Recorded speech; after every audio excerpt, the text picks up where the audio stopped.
Figure Fight Club, we're repping the crew, battle on the floor. It's me and you, pulls them up right. Let the showdown begin.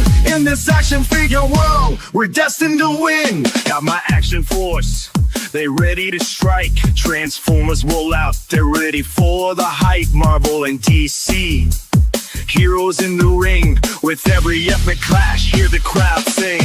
Figure Fight Club, we're repping the crew. Titan Toy Expo. Join us in Nashville, Tennessee for the Creators Crown Awards. Over $5,000 in cash prizes.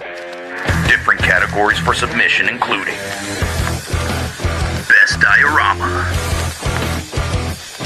Best Original 3D Sculpt, Best Custom Action Figure,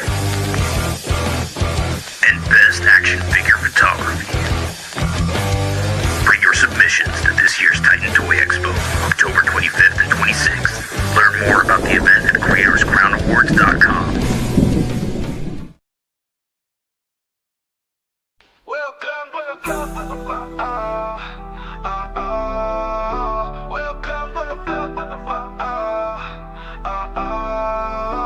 Welcome to Figure Fight Club, where collectors come to play. Discussions from Valorverse to hot toys shaped by collecting weight. Pour a drink for yourself, collect your thoughts. Join us on this journey in action-packed talks. In the club, the fight is on. Action figures shine like the break of dawn. Collectors gather around, any drink will do. In Figure Fight Club, we welcome you. Welcome with the front, with the front, Welcome with the front, with the front, Raise your drinks up high and let's cheers.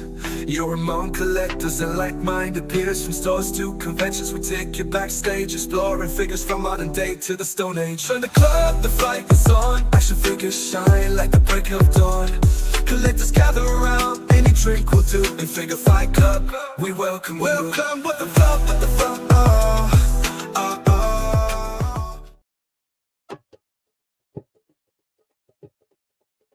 Welcome to Figure Fight Club, everybody. I'm going to get in trouble for that song. I am your host, Ubby. Welcome. It's Friday. It's been actually a pretty chill day for me, so I'm happy about that. And I hope you guys are doing well. It's time to bring out my co-host. Max is not feeling well today, so everyone wish him well. To get better soon. And let me go ahead and bring out Talib. Acknowledge me. What up? How you doing today? Good. I'm doing well. How about yourself? Oh, I'm doing great. Can't wait for tonight. Yeah, I agree. We have a great guest on tonight. I'm just waiting for him to come back. It's just us. For now, it's just how you doing though? You good? I'm I doing, feel like I haven't all right. talked to you all week. Yeah, I've been working, and then I've been trying to set up OBS to stream some Fortnite. Fortnite, okay. Yeah. Let me say hi to the chat. Video Power Gaming 1. Good evening, dude. Welcome. Hey, everyone. Derek is saying, hey, everyone. Hope all is well tonight. Been looking forward to the stream all day. Today was that bullshit. I'm sorry, Derek. I hope you have a better night. Thanks for tuning in. Look at Menjoza, what's up, dude? I believe it's Minhoza. You do it much better than I do, so go ahead and do it one more time. Just for him. Minhoza. There you go. And shit, Lou has a wrench. Congrats, Lou. Don't let it get to your head, Lou. Don't ban people. Max has a bad habit of doing that, so Right. don't do that. Hustles, what's going on, man? What's going on, Hustles? Welcome. And George, buddy, how you doing, man? Hope you're doing well. We had some shitty news. Hopefully you're bouncing back from that, so. And, make some great dios. I'm just stalling at this point. He's here. I didn't realize you had to take a break. I think he stepped away for a second. Okay. So you know what do you everybody's talking about that Deadpool. Do you care about that Maximum Deadpool that was just revealed? Not at all. I have Not at all. no cares in the world. I mean, for $50 price tag, man, like it does not look good. I mean, I think it was it Rocco who showed off a comparison of the. I think it was one of the Deadpools that came out, Yeah. and it had a lot more stuff with that Deadpool, or about the same amount of stuff minus like a few less hands. Yep. But like the price point was like a big difference. Yeah. I don't really have a comic Deadpool, so I don't know. Maybe I'll pick it up. Because See, I was right, Talib. I was right. It was What's me that? who was right. He said FFC. You had it right the first time, but it's branding either way. You want to say it one more time, just for fun? Oh, what? Menhoza. Oh yeah, but what were you saying about Deadpool? What the other one that compare it to is the SDCC exclusive from a few years back, which, like, if you try to get that right now, you're probably looking at like $80. So Yeah, that's very true. it's like somebody mentioned, I can't remember who it was. They're probably looking at eBay prices and like, maybe we can get away with this price, but you never know. I'll pre-order it. If I fulfill the pre-order, we'll see. It's gonna hit clearance at one point, and that's the best way to get it. To be honest with you, Maybe. Well, I mean, yeah, it'll be curious if you see Maximum Spider-Man hit clearance, and then that might be the barometer for the other two so far. Hulk is still easy to get at $60 right now, right? So I think so, yeah. I don't think any of them have been discounted yet. do you see him, or I just have a black screen on him? I don't know. Just try adding them, see what happens. I had a whole entrance and everything planned out for him. Oh, Wanted to do everything. I keep But he's seeing the it flash, so I don't know. Yeah, I do see it going in and out too. TD3, what's up, man? Hope you're doing well. Oh, dude, cool, Ray. Hello, people, with a $2 super chat. Thank you very much. I'm going to play a video. Oh, would you look at that? A super chat.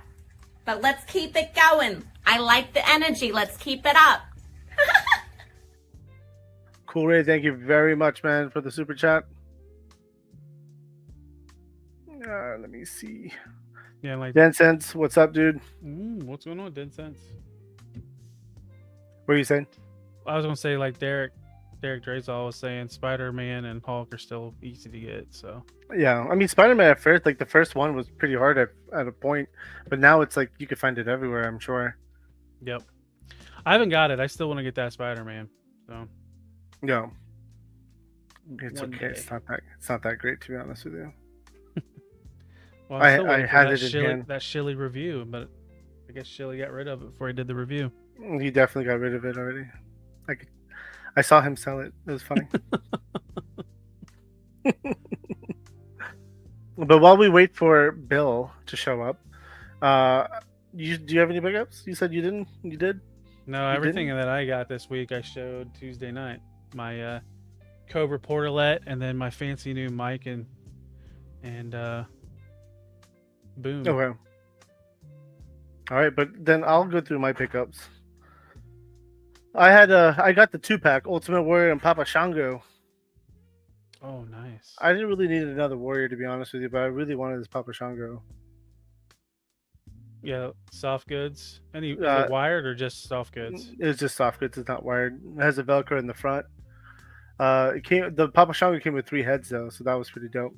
Oh, nice. The Ultimate Warrior, I mean, I think it's another figure I've had before, but it's just a repaint.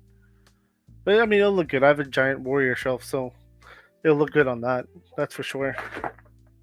And then, just like Lou, who's a big fan of Savage, so am I. I actually ordered I ordered some more Savage Crucible recently, and I just opened this. This is my first Wave 2 I opened, and it's dope. It's sharp down here. Is that like the He-Man collab kind of inspired? This is the Who-Man. Who-Man? Yeah. This is a dope figure though. Great articulation.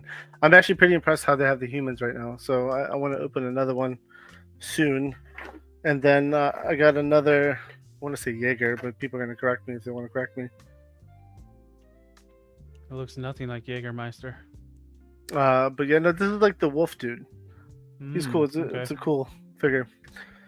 I haven't opened my first one yet, so I'll definitely be doing some openings. And then this is Nashorn the Disinherited. I think I said that right. That's Savage Crucible as well. Yeah, this is Savage as well. And then, oh, I did save the box. Good. I got these guys. Oh, the shark things that.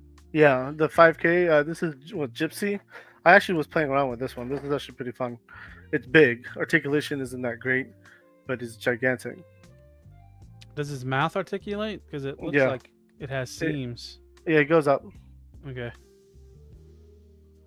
goes up and down.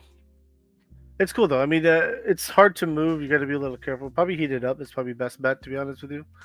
But Right. it's a good figure. I mean, it's going to be in my little cartoon world that I'm going to set up. So I was happy with it. And then Billy. I'm assuming this is like a bull shark. I'm not exactly sure what shark this is. Yeah, I'm not familiar with. And then Arthur, which is probably the great white. Yeah, that's what it looks like. And then I don't know why I keep buying these, to be honest with you, but the Zujitsu karate, the hell? figures, they're really not that good. I just want the head scans, and I'll show you. You'll see in the future why. And then I got another one just for the head I think I scan. already know why. You're going to put him on a Tekken body. No, I already made a custom, Oh, okay. custom king. That was one of my old customs I did many years ago. And then this is what I was most impressed with today. I got this earlier today, and this is my Jeep, Nice. and it lights up like like when you drive it around, it like blinks and it has like the headlights, tail Right. lights all light up. Good size. It's a good Jeep, to be honest with you. That already And have like a USB battery. It's not like you have to put Yeah. in double A's or whatever. Yeah. yeah, it's a rechargeable battery to it, and it's got like a lot of fun things to it. So definitely impressed with this one. This was cool. I had my son and I were driving it out earlier on the driveway. It's a remote control car, so it was pretty cool. Oh, I think I turned it on. Let's see. Yep. Actually, yeah, those no. are pretty bright for as little as it Yeah, is. I mean it's funny when you're driving around with it, man. Like it when you do turns, it turns on the blinkers. Can You Fig is asking if you have a link for it. Let me see if I could drop it in there. It's on Amazon. That's where I bought it from. I was hoping Bill would be here. Let's see. Let me find the link and I'll put it in the chat. The Storm Collectible King is phenomenal. Yeah, dude, I have that figure. It's a great figure. Definitely worth it. I think BBTS has a. They have a different version of it too, like a Was different. it $69.99?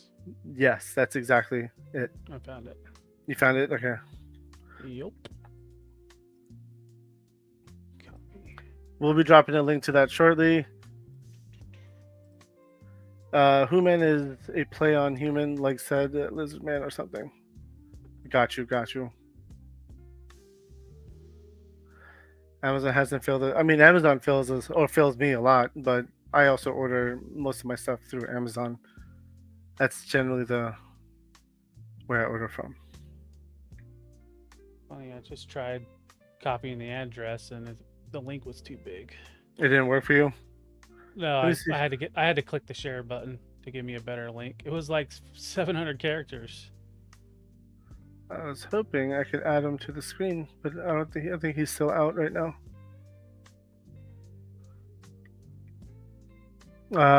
You said 700 characters? Holy crap. I'll take the word. We are doing a giveaway tonight on members only as well. It's going to be not that character. It's going to be a Valaverse. And I just came back from NinjaCon, so you know which one it's going to be. Hint, hint. All right, let's see. It's going to what be happened. the exclusive, maybe. The Commando? Yeah, it's definitely the Commando.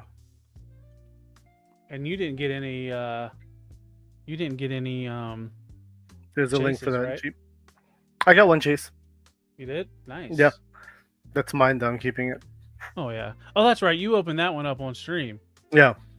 Yeah. I got the one chase, and I mean, great figure. I haven't played with them yet, but it looks great.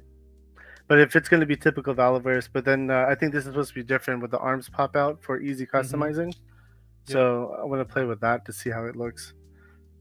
I have a toy show I'm going to tomorrow in the morning with Ish and Tristan. So hopefully I'll get some more goodies there, and also get rid of more goodies. Did you sell everything you took to TuberCon? Yeah, trade, sell, most of it. Just 2 items I brought back home that were they were loose in Ziploc bags. Okay. One of them was Maestro. The old man Hulk. Yeah, the figure? old man Hulk. Yeah. Send him a message.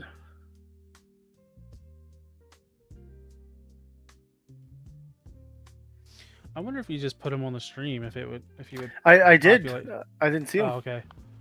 Okay. See? You must have did that when I was looking for links for that Jeep for your Willys. Hello? There he is. There he is. Welcome. Well, I'm gonna pretend. I'm gonna remove you and bring you back for a second, if you don't mind. All right. This is so cheesy, but I'm gonna do it anyway. Ladies and gentlemen, our guest tonight is a designer at Mattel who works on the WWE line. So let's bring him out, Mr. Bill Miekina. Hello? Hey, how's it going? Welcome. You can't hear us? Let me see something. I'll just keep talking. You can't hear Keep us. talking. That's weird. That is really weird. I can't. Can you hear me? Yeah, we can hear you. Yes. I can't hear you. Okay. Well, that's gonna be rough to try to ask questions to.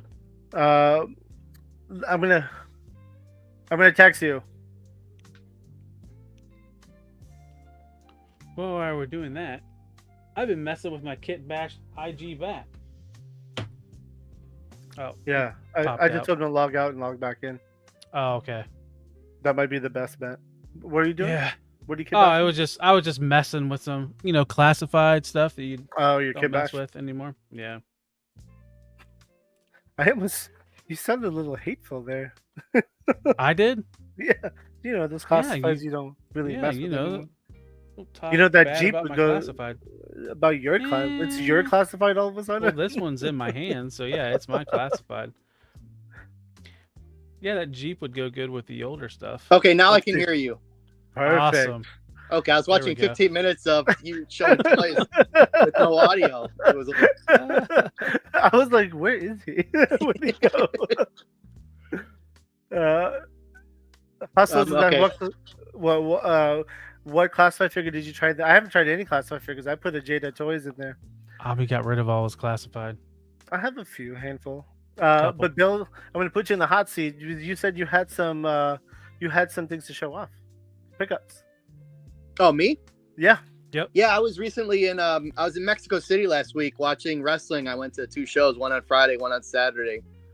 And there's so many merchandise stalls outside both shows where people vending stuff on the street, like masks and shirts and figures. That's So fun. I did pick up some cool figures. I picked up figures of Caminito, which is one of the mascots of CMLL, and he also has an evil version now called K Malito. Okay. I picked up nice. little figures of them, and then I like to have figures of every wrestler. In theory, I'd like to have a figure of every wrestler that's ever had a figure. Mhm. And there's some figures that I think are going to be hard for, I don't know if I'm going to be able to ever get to work on them, or any other company is ever going to make official versions. So I picked up some of the famous. We're losing your audio. We just lost your audio for a second. Am I think you're back? Yeah, you're back. Okay, like Blue Demon. Picked up a Blue Demon. Yeah, see, Blue Demon would be an amazing Mattel figure, by the way. Yeah, I mean, all of these. Like, I would love to be able to work on them, but who knows? You know, if I'll ever Yeah. get the chance. El Santo, obviously, if you're gonna have Santo, yep. a luchador collection, you got to have an El Santo. Fishman, who honestly I don't know as much about, but you know, he's got a cool mask and a cool Yep. color scheme, so I picked up a Fishman. So those are probably my most recent wrestling purchases. Nice. Yeah, I mean those are good pickups. So you went to a CMLL show? Yeah, last weekend my friend mentioned he was going to both shows, and I was just like, I feel like, you know, I kind of want to. I was kind of jealous when I heard he was doing it. I was like, oh, I kind of want to do that. I was like, hey, if I get a ticket, can I come with you? He's like, oh yeah, sure. So first time in Mexico City, based on last weekend, it's not going to be the last. Yeah. It was just so much fun. So yeah, Friday night, I guess CMLL runs Arena Mexico every Friday night, and lately they've been selling it out every Friday. You know, it's 15,000 people in this stadium that's almost, you know, going through Mexico City. It's almost invisible when you're going through the streets, and then you pull up in front, and it's a 15,000 seat arena. Yeah. Is it an open arena or enclosed arena? It's closed. I guess it's, from what I understand, it's like almost 100 years old. It's the oldest arena dedicated. It might be one of the only arenas dedicated only to pro wrestling. It's 100 years old. It's got really good bones. It doesn't feel like 100 years old. I mean, it feels like, you know. You might be blocking your speaker. Oh, is that better? The way I'm Yeah. holding the phone? Okay. I Yeah. think so. Yeah. Yeah, I'm an old man at this point, so No, I totally get it. But let's jump over to some of the questions for the Q&A part. How long have you been collecting for? oh gosh, I think I've been collecting since. I think I've always, you know, I was obviously getting toys when I was a kid, so I've had like thankfully my parents held on to like my old Star Wars toys when I was a kid. Mm-hmm. So technically, if you want to get really technical, since I was about 3 years old, and I've been adult collecting, I think since 1993 or 1994. Okay. It actually might be slightly sooner, because it was when Toy Biz came out with the X-Men and X-Force figures back in the day, which I don't know if anyone in your audience was collecting back then. Like, those came out, and I was reading the comics, and I was like, they make figures of these characters? Like, this is cool. And so I bought them, and then, you know, that started a whole I don't know what you would call it, but it's led me to where I am today. So I can't be too mad at it. Yeah, the Toy Biz hit right as I was like hitting that too old for toys, but not where and then the cartoon was out.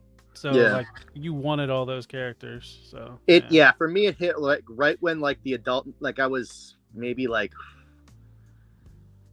20, maybe, 20. or maybe even like 18. But I was like at the point where you've grown out of playing with toys, but then you're starting to think like, well, if I was a kid, I really would have liked these, and I have a little bit of money. Like, why don't I pick up one or two, because they're just cool, and then you know, then you end up buying all of them at some point. Of the X-Men figures for sure. Yeah.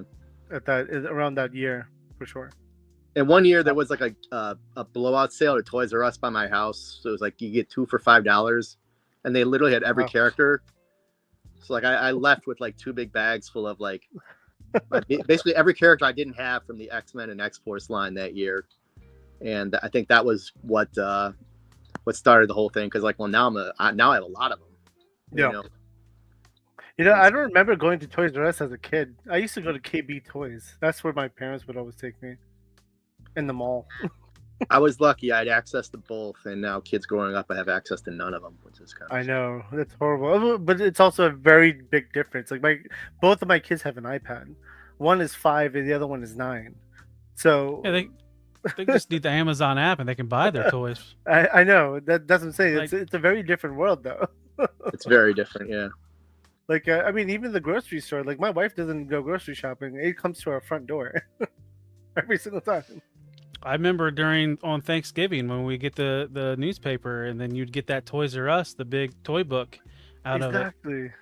Yeah, I remember just those. Start circling. Yeah, we So would get the Sears catalogs and like all the Yep. catalogs back in the day, and you like flip through the back and see like, oh, what are the new figures coming out this year? Yep. Yep, Sears yep. was the Amazon for us back in the day. Yeah, that catalog was something else. So around the 90s, you started, early 90s, you started, and you never really left the hobby. So what did you collect, I guess? What did you mostly collect? And what do you collect today? I guess what started me back was the Toy Biz Marvel. I was always a Marvel Comics fan from back when I was in grade school. So when the X-Men and X-Force line came out, like that was kind of what got me into superhero collecting. So I've been on that, ever since, being with Toy Biz and then with the Hasbro going on now. I've been collecting those. Star Wars, I was, I collected that back in the day, but I don't collect Star Wars as much anymore just because I'm kind of at the age where, like, to me, Star Wars was the first 3 films. Yeah. And so a lot of what's coming out now just doesn't resonate the same with me. So I'm not as familiar with the characters. I understand that. Yeah, so I mean, if something comes out related to the first 3 films, I'll still try to grab it, but I don't see a lot of it on the market lately. Or if it is, it's a character I already have, and I don't necessarily feel the need to replace. Mm-hmm. But I did see that the Mos Eisley Cantina set, the crowdfund, and I didn't pull the trigger because I was wondering, like, where do I put that if I get it? Because I'm already Yeah. But now I'm starting to get those pangs of regret, like, maybe I just should have got it. I don't know. Yeah, I've seen mean- people getting the shipping invoices for them, so you'll be seeing those all over. you might still be able to find it though. Yeah, honestly, I would mostly want it for the 2 Tanika sisters, because that's the first time they've ever had a figure, and those are like the top of like the 2 3 3/4 characters that are like they've gone the longest without getting a figure. Did that hit all of its tiers? I don't remember if it was fully funded. I'm not If sure they got it- either. if- I mean, if again, they like got it. it's not a scale I collect, so I don't really focus or Right. look at it. Same. But like, I mean, I'm all about Star Wars though. Like, mostly the Imperial. I call it the Imperial Age. Anything Imperial related, I'll like most likely. I have 2 bookshelves dedicated to it at this point. So Yeah, I still have a whole collection of it. It's just nothing's on display right now, just because it's hard to display in where I live. It's no, I get that. I know I almost need a 5-bedroom apartment with 4 bedrooms, just museum showcases. But I probably need to win the lottery to get that. Yeah. No, I definitely understand that. I mean, I take the smallest. So this is my office. So this is like a very small room, but I have a bedroom upstairs. I take the smallest room in the that's upstairs in the house, and I've installed wall shelves. Like I have about 32 feet of wall shelves, like 2 layers, 2 rows of it, and then I have bookshelves on every, or at least 3 out of the 4 walls. So it's packed. That whole room. Yeah, it's yeah. I mean, I love the hobby, but it is one of those things that's to fully appreciate, you kind of have to be able to see everything. And everyone I know that, like me, there's like no one, half their collection's still in totes or something because they just don't have the space to display it, but you still do it. I mean, it's still, That's very true. I know a lot of people who keep them in totes or boxes and things like that, or in the garage, in closets. Yep, that's very true. And I guess, go ahead. I was just gonna say, some people think cost is our biggest enemy. No, it's space is our biggest enemy. Space. Okay. So that's actually very true. I mean, space is your enemy in the line, or in just collecting in general. Like, space is the biggest problem. I mean, I have boxes in my closet, my laundry room. I mean, I can't even explain where I have boxes. It's some of the weirdest spots in my house. But you know what? No one my wife doesn't question it, so I don't bring it up. So Don't ask, don't tell, right? exactly, yeah. So what led you into designing toys? it's funny. I had a career where I was unsatisfied with where I thought the rest of my life would go, and I thought like, well, if you don't want to do this, what do you want to do? And at the time, I was still where I was a very hardcore toy collector at that point, and I wouldn't say I'm a fantastic artist, but I could always draw. I could always get an idea down on paper with a drawing. Yeah. So I thought, why don't I give this a shot? And so I sent out a resume and some pieces of artwork to. There was two lines in particular I wanted to work on. I sent a resume to Jax Pacific because I wanted to work on WWE at the time, and then I sent a resume to Toy Biz because I wanted to work on Marvel. And of course, I wasn't, they weren't hiring, but I was able to talk to, I called the follow up on my resume to, and the lady from Toy Biz, her name was Joanne McLaughlin. I give her all the credit in the world. Like, she sat and talked to me for like 10 minutes, when she really didn't have to. And just said, like, if this is something you're serious about, like, here's what I would recommend you do. Is there's an actual toy design program in New York City at Fashion Institute of Technology. So if you are really serious about this, apply there and get a degree from there. And then when the time comes, like, who knows? So I went to FIT. I took 2 years of illustration just to sort of get my hand skills up to par. So when I applied for toy design school, I'd be accepted. And then I applied in 2001 and was accepted. And I graduated. It's a 2-year program, very intense. Mm-hmm. And I graduated in 2003 and with a toy design degree.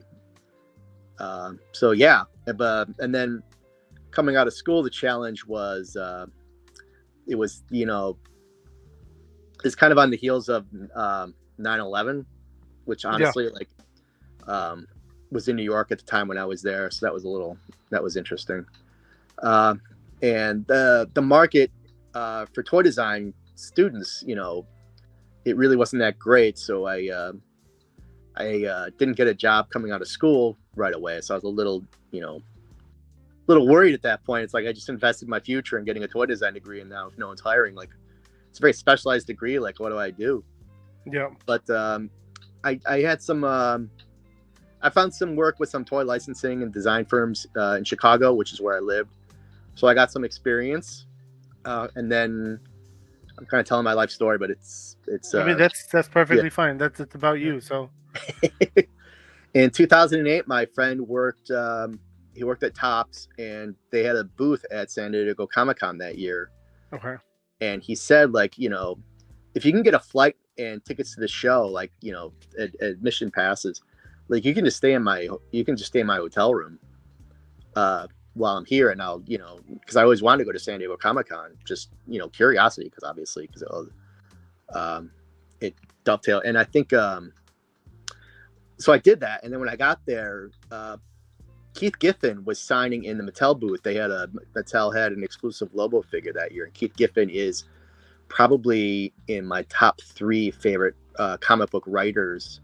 Mm-hmm. So and he never does conventions. He was like he recently died, but he was a kind of a curmudgeon, I guess. He didn't like going to conventions, but somehow Mattel got him to which I can appreciate. Got him to the booth to sign it. And so I was like thrilled. I got, Keith Giffen to sign some comic books and the Lobo action figure that they had. And then when I was in their booth, I saw a poster in their booth that said designers wanted ringside. And it was a big poster saying, like, we're looking for an action figure designer with extensive knowledge of wrestling to help work on our latest license. I'm like, I'm a toy designer with extensive knowledge of wrestling. It's like, I think I should apply for this.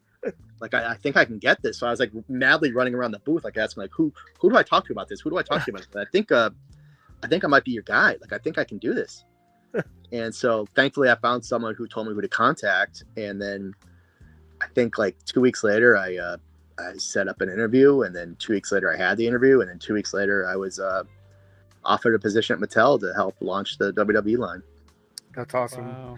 So they were launching, groundbreaking of it. Yeah. Launch. Yeah. I mean, I've literally been with the brand since the launch, since in I started there in 2008. We officially launched January 1st, 2010. Wow. So I've been there since the start. I'm responsible for designing every single elite action figure in the main line for now. I think like it's over 120 series, I think, that are in stores now.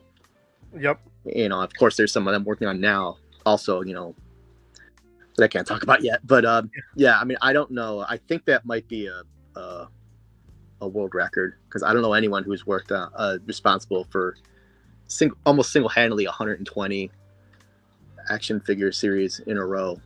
I mean, that is The fact that any impressive. line went 120, you know, the fact that we're on series, you know, Elite Series 120.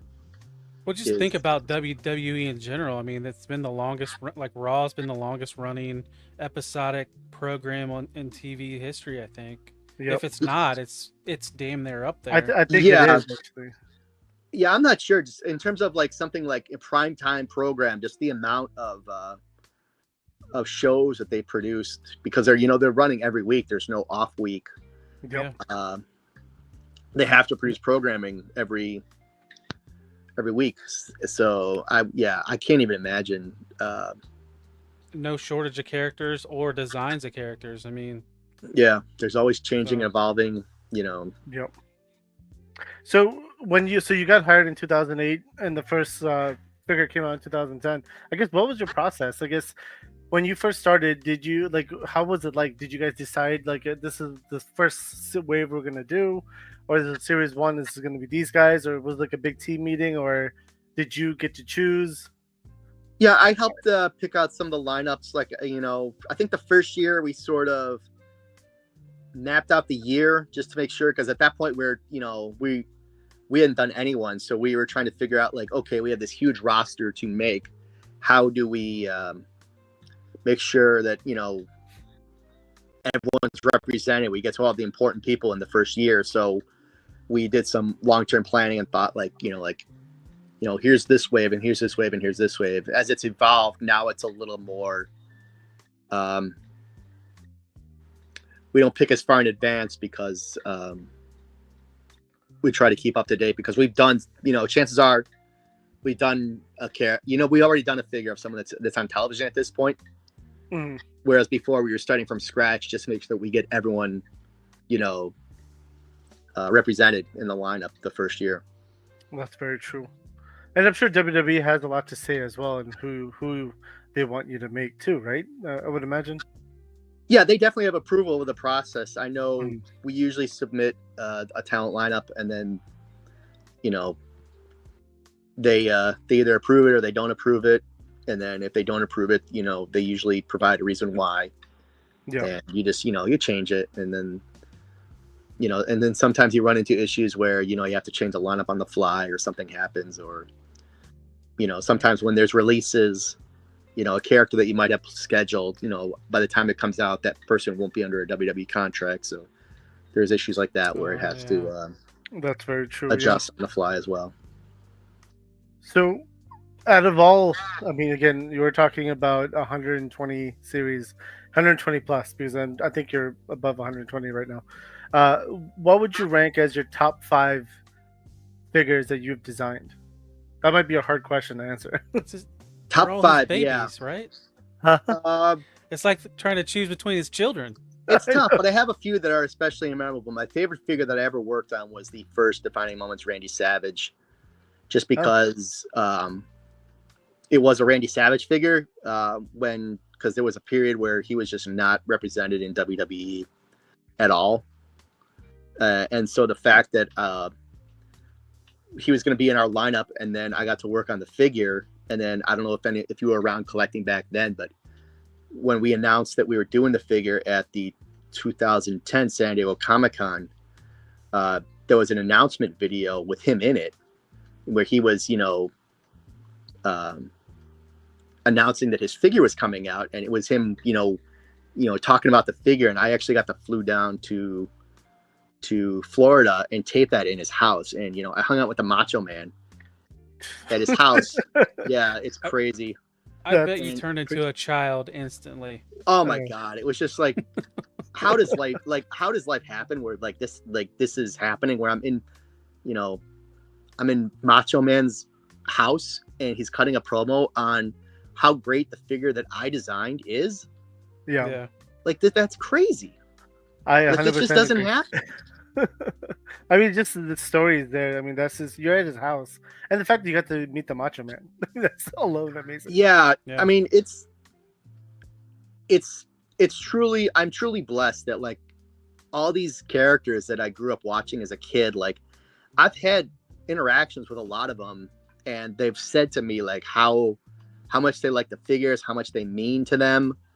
It's one of the nice parts of working on a line where you're dealing with actual people that can, you know, that can tell you, you know, how much it means to them, the figure, and how much they like it and appreciate, you know, the thought that you put into it and the details, and you know, That was kind of one of the things I was thinking about.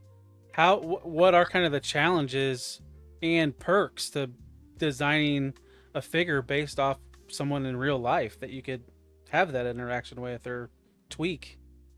Yeah, it's the challenge. I mean, I guess the challenge is that you want to make sure that you don't put out an unflattering version of a real person. Right. Yep. So we try to, you know, you're dealing with like high caliber athletes who like it's very hard to make an unflattering version of them, just because, you know, they're putting a lot more work, you know, in their physical fitness and appearance than I am. Let's just be honest. Mm-hmm. So it's but you want to make sure that you're also being true to how they present themselves on TV, and you know, and also like making sure that stuff comes in on time and on budget. Right. And making decisions. If someone wears a costume that has like 14 different colors on it, it's like, that's the difficulty there, is like, well, how do we represent this using maybe using 4 colors to represent 14, but make it also look like exactly what it looks like on TV. So that's one of the things that it's one of the what, I don't know, gosh, what's the word? Challenge? Yeah, but challenge. It's one of the, I guess, like tools that I've developed as part of my my job, is to figure out like, how do I represent some like a large amount of detail, and make sure that everything comes in at the right you know, the budget that's set for everything. I would imagine that uniform Chelsea Green wore at the main event where she won the title, and it was just like her face plastered all over her tights and her costume. I can only imagine trying to reproduce that in action figure form. Yeah, I mean, that one is a challenge. We did pick that outfit. I personally picked that one because when we decided to put Chelsea Green in Ultimates, I personally chose that gear. Mm-hmm. Just because I really like that gear, even though I knew it would be a more difficult gear than some of the other ones that she wore. But I just really liked, like, if I was going to spend, you know, what we charge for our Ultimates, I believe it's maybe around like $32 retail. Like, that would be the one that I would want to spend that money on. Mm-hmm. Right. So. And you're in charge of Ultimates as well, not just the Elites, but the Ultimates too. I'm in charge of most. Yeah, in terms of mainline Ultimates, that is my line as well. And then, there's other customized lines where I work on them. And then recently, Magic almost has also joined Mattel, and he now also works on a collector product. Okay. Yeah, that was a good question, Tyler, because that was actually on my list as well, about functional and appealing. Yeah, that's why you brought me in as a co-host. Exactly. So, you know, going back to the top 5, so you said Macho Man was definitely one of them. What were Macho Man's one of them. The Coliseum collection, Hulk Hogan, Terry Funk 2-pack is one of my favorite things that I've worked on, because I've always been a huge fan of Terry Funk. And I kind of selfishly wanted an ultimate version of Terry Funk for myself. And then when we decided to do Coliseum collection sort of as ultimate versions of the, harkening back to like, the LJN lineup back in the day, Yep. as 2-packs, I kind of knew that like, if we could pair Terry Funk, who personally my favorite, but in terms of like where he is in terms of like, you ask a random person on the street, like, name a wrestler from WWF from the WWE from the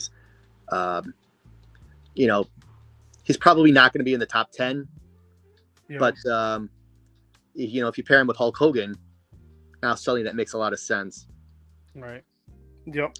And so I really enjoyed that one. The Great Muta that just came out, I've been no secret about the fact that I cannot believe I got to design Great Muta figures just because I can't believe, it's very strange that, WWE would sign Great Muta to a merchandise deal. But he's used in the video games. He's in our toy lines. They've done merchandise for him based off the Hall of Fame. So he never officially wrestled for WWE, did he? Right? I don't think he ever wrestled a match in WCW. WWE properly, just in NWA, and then when NWA became WCW. Exactly. Okay.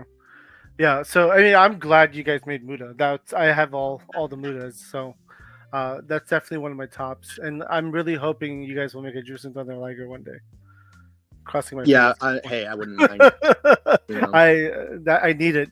I have the Storm collectibles one, and I really want a Mattel version. I've been aching for it. So, I cannot believe the amount of stuff that I've been able to work on. That when I started, I was like, I would have no idea that I would ever have the chance to work on any of it.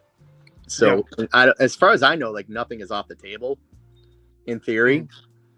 But I mean. Yeah, just every year, like, Jesse Ventura, like he for a long time, like he was one that was like, it was kind of a when you look at like all the important characters in WWE history, like that was one. It's like, oh, we never got to work on him, and then this year he signed a merchandise deal. So it's like, well, yes, that's cool. That's awesome. We have a question from one of our chat. Hustles is asking, is it more challenging to create a female wrestler opposed to a male character? I think so, just because it takes more deco applications to design a female character, just because the top has to be covered at all times. Yeah. With some of the male wrestlers, you can just they're bare chested, and they if they don't have tattoos or don't have logos on their chest, you can recreate them accurately with just the injection plastic color. Whereas with the female characters, at the bare minimum, you have to cover the top, and then obviously, like most of the female costumes are very elaborate with a lot of deco. I mean, and they're gorgeous. I mean, there's some of my favorite things to design. The Ultimate Asuka, I guess, would also be one of my top 5, just because when she came out with the face paint at that Royal Rumble with the mask, and it's like, well, we're definitely doing that, and we have to, I got to do that in Ultimate. But something like that's a challenge, just because there's so much going on, and making sure that you recreate something like that accurately can sometimes be more of a challenge than a male figure that will require less deco applications to recreate the look accurately. Got you. Can you figure this saying we need a Hayabusa and a Hakushi? I wouldn't say no to those either. So it all depends on who ends up on WWE signs them to merchandise deals. Yeah, that's very true. Actually, that's how it works. How you doing, son of Crayon Slayer? Now, are there any figures that you designed that did not get approved, or do you always go through an approval process first? Yeah, we usually go through approvals to get make sure that everything's approved at like I don't think we've ever released anything that WWE did not approve. Or just design in general. Like, I don't know how quickly do you guys design only after approvals, or do you do it like start doing it beforehand? Usually, when we submit a talent and then WWE approves, that's when we get to work. And if they don't approve, Now, are there any wrestlers you would like to make that you have not yet? There's a whole bunch. Obviously, honestly, like, hey, if El Santo, Blue Demon show up on a WWE merchandise list, I would love to make versions of those. You mentioned Jushin Liger. That would also be, a great. I wouldn't complain if he signed a WWE merchandise deal. I'm trying to think, like, yeah. I mean, there's a lot. I don't know how the best way to answer it without giving away, because there is stuff that, like, First time in lines and like legends. Yeah, like there's some first time in lines legends where if I talk around them, you might figure out, like, oh, he didn't mention this person, so there might be something on the way. So I have to be a little careful with my wording. But I would personally love to see a Sunny. Oh, good luck. She Why? might, she might come in. She might come in. What's his name? The Crush. She might have to be wearing Crush's prison outfit. No. She's a legend. I mean, here's the thing. They said that no one would. They wouldn't make China again. Right. And China was made again. So you don't know. You don't know. I'm secretly hoping for a Sunny, because that was my crush when I was younger. She was fine. And even like a Sable would be awesome. Just because, and like what's it called, Wildman, Mark Marrow. I would love those. Oh my god. Yeah. Those would be some of the awesome ones. I agree. See, Mugen. Bobby, I can't hear you. Is that on my end? You can't hear me at all? No. Oh, can I hear you? Can you hear me? Oh yeah, I can hear you. Okay, then it's you, Talib. Tajiri needs to be signed. Eddie and Tajiri 2-pack. See, Tajiri would be another great one. Some of the ECW alum would be awesome as well. I think he's having some audio issues. Let's see. To the next question. What's the most challenging wrestler you've had to design? Whether it's like a unique attire, complex, just complex persona overall. I don't know if it's the most complex, but the recent Ultimate Tiffany Stratton that we debuted at Comic-Con. Okay. That one was a challenge because there was some new articulation I wanted to develop for the waist articulation with a different type of movement. And when I was getting the first samples on it, it wasn't working properly. And I was starting to get scared that it was going to get to market, not working correctly. And by the time that I got the final sample, like the final pre-production sample, it was working perfectly, and the sculpt and the deco all came together really nicely. So that was one where it was like, oh my gosh, like this, it's you put so much work into something, and then like it comes out, and it's like, man, people are gonna think like, oh man, he put no work into it, and it's like, no, I put a lot of work into this.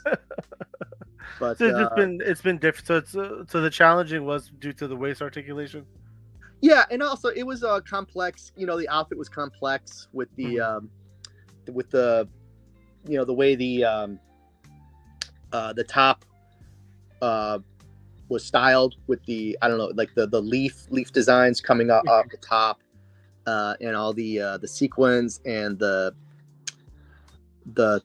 surface detail. There was just a lot going on there that I wanted to make sure got captured.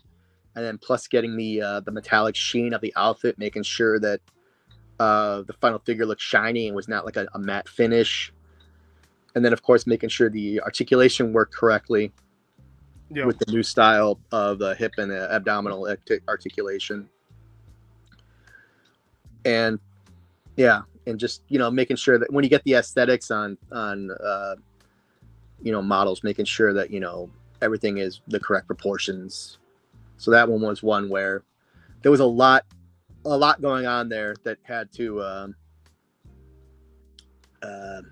all work together, and I had concerns. And then when the final figure came out, it was exactly like I wanted it to. I had to mute you, Talib. You're echoing back to us. Anyways, while he fixes audio's issues, how has technology changed the way you design action figures? Do you use 3D scanning or digital modeling tools to enhance the accuracy and detail of your designs? Honestly, the biggest change I think in terms of technology would be well, we use DIJ printing now on the faces, whereas for the first maybe 8 years of the line, we used tampo printing and plate masks for the eye deco in particular and face deco. And the new DIJ printing, I think, especially on the female figures, is so much more accurate Oh my god, to their appearances that it's almost night. I look on you look back on some of the stuff that you designed back in the day, and you were so happy with the results, and then you look at what the same character now with the DIJ printing, and it's like, why was I so happy with that back in the day? Like, well, I also think it's like improvement, right? Like you're looking at something from 8 years ago versus today, and like you're seeing constant improvement with at least every year. You would think there's an improvement happening. So yeah, we're constantly trying to improve our figures, like adding additional hands to every elite figure, just so you can do specific hand poses. Pinless joints.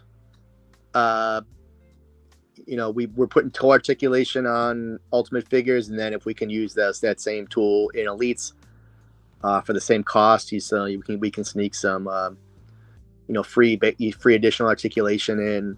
We're always trying to improve our figures because honestly, like, so is everyone else, and if you don't improve, you're just gonna be left behind. And there's everyone that's putting out product right now is putting out really good stuff. So you have to be on top of your game. Mm-hmm. I completely agree with that. Now, you may not be able to answer this question, but what's the typical budget like for a figure? What are you guys looking at budget wise? Yeah, that one is a little. Yeah, I'm a finance guy. That's why I was just curious myself. Yeah, it's. No, I understand. Yeah, that one might be. I probably should not answer that, but it's. I mean, I do have to hit my budgets. Let me just put it that way. I do have to make sure that everything comes in on budget. Yeah, no, I understand that completely. I mean, it is about the budget, right? That's what's planned. Muggin Weapon 13 is asking, have you thought about doing ball waist on the Ultimate Edition? Yeah, the new Tiffany Stratton does have that between the hips and the waist and the abdominals, and it worked really well on that figure. So that is something that you keep in mind, as we continue to add new and different tooling into Ultimates. Yeah. Oh, that's awesome. Now, how much creative freedom do you have when designing a new figure? Do you have to adhere to strict brand guidelines, or is there room to push the limits of the design? I get Ultimates. I probably have a little bit more creative freedom just because I can probably do expressions on heads that I probably would not use in an elite line. Okay. Just because if you're selling, let's just say, a Roman Reigns figure, if the person's going to buy an elite Roman Reigns figure, they probably want to have, the I don't want to say neutral, but something that is like a archetype version of that character. Okay. Whereas with the Ultimates, because we have the interchangeable heads, like some of the heads can be, a little bit more. I don't want to use the word extreme, but a little more. Not like when Roman Reigns throws back his head and does, like, I call it the Urukai yell, because his mouth gets so wide and he's like, ooh, ah, and opens his mouth real wide. Or the Chelsea Green figure we showed, like, one of the reasons we wanted to do her in Ultimates was because she's so expressive and it's such a part of her character. So we can do like a duck lips expression on her in Ultimates, whereas if we're doing Elite, we would probably do maybe something a little bit more standardized expression. So yeah, it's not like I probably could include some of the more extreme heads on Elites, but I think as a rule, it's best to use those in Ultimates. I mean, All right, have you guys thought answer about the like question? face plates? Hmm? Yeah, it does answer the question. I mean, Okay. you're using some of the freedoms to move around, so I get that. Yeah. What about like face plates? Have you thought about doing face plates as well? Oh, interchangeable face, like Yeah, like the face. That way, the head is the same, but you're really just like swapping out different head designs or face designs. I think it might be more difficult for our line. Just these are just my thoughts. Is because it is a real person, as opposed to like maybe like because I think I saw like a Joker figure once that had like 14 different face plates, Oh and wow. the expressions were all amazing. It Uh-huh. was based on the animated series, and it was just like a really cool concept. But I think when I was that would work. That would work because it's a cartoon character as opposed to a real person. It would be more acceptable if that makes sense. Okay. No, I get what you're saying there. I mean, I guess you have to worry about hiding the line too, right? And Yeah, like, it's difficult, yeah. but I know Magic is designed a penta figure. That has like the little mouth. Yeah, creature. it has Yeah. interchangeable mouth plates, and I saw a first sample of it when we brought it to Comic-Con for display, and I was real impressed with how it looked. So, again, nothing's off the table, but I think it would also, because there is that seam where between the plate and the head, it would have to be something where that, to me, that seam would have to be invisible for it to make sense. Okay, and I get that too. Can you figure is asking? I'm very curious. How does it feel to be the head on the absolute juggernaut of any wrestling action figure series in the history of wrestling action figures? That's an incredibly flattering question. I mean, let's just be honest. AEW figures are not good. I'm not going to say that because I have a lot of AEW. I mean, I do too. I really do too, and I have a lot of them.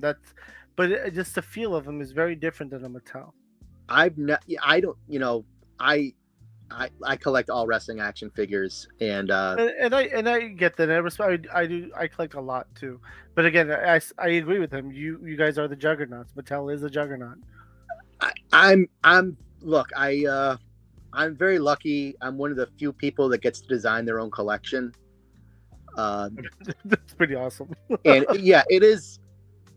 I'm very lucky, and it's also because I'm lucky. It's almost like I see it as like a privilege, and it's a privilege I don't want to take lightly or take advantage of or take for granted. Mm-hmm. So I want to make sure that if you're spending money on a Mattel figure, I want to make sure that you feel like you're getting your money's worth. It's a smart purchase. Because I mean, action figures are a lot more expensive than they were back when I was collecting them. It's a commitment, and I want to make sure that my thought process is to hope that I can ensure that every purchase is one that you don't regret and you really enjoy. So thank you. I mean, the way that question was asked was an extreme compliment, and I'm glad you feel that you are getting your money's worth, because based on the way you worded that question, it does seem that you are satisfied with what we've done so far. Yeah, no, I mean, again, as I was telling you beforehand, WWE Mattel is how I started collecting figures. In general. Mm-hmm. Is that better? No. Can you hear me? Well, I can hear you. I can hear you now. Yeah. No. Well, I can hear you. I can hear you now. Yeah. Okay. I don't know what it was. Somehow my background noise was getting picked up. Is it my phone? I don't know. I mean, I saw My mic Talos. was turned way up. I didn't. Oh. Yeah. Is it phone? No. No, Yeah. it was my end. It was 100% my end. I don't know what happened. But sorry about that. I mean, we could ask the chat. Do you guys hear any echoes happening right now? I mean, we could ask the chat. Do you guys hear any echoes happening right now? I definitely hear something. Maybe it could be me. I definitely hear something. Maybe it could be me. I can turn it down some more. I hope I didn't curse the stream. No, it doesn't matter. We curse on the show. It's fine. Oh, okay. I'll try not to Yeah. curse. Yeah, see the chat saying yes, yes. That's a delayed echo, and when I mute you, Talib, I don't hear it anymore. You broke something. It's gonna blame you. But try to figure it out, and when you think you're ready, just hit that. Just restart your computer. That's the best. That's like IT 101. Restart. That's what I do. But let's get back to the interview. We talked about the creative freedom. Now, events, wrestling events, right? So, I guess, do you attend wrestling events to get inspiration from four figures, or do you mostly work from footage and reference material? Mostly from footage and reference material. If I go to a wrestling show, although it is funny now that I go to wrestling shows, I will like look and, even if it's something I'm a WWE event or a non-WWE event, I'll look and go like, oh, that'd make a good toy. Like, oh, that's a high deco figure. That's a cool look. Like that's a cool new silhouette that if you like, if you put it online, it will stand out. So I kind of unconsciously now look.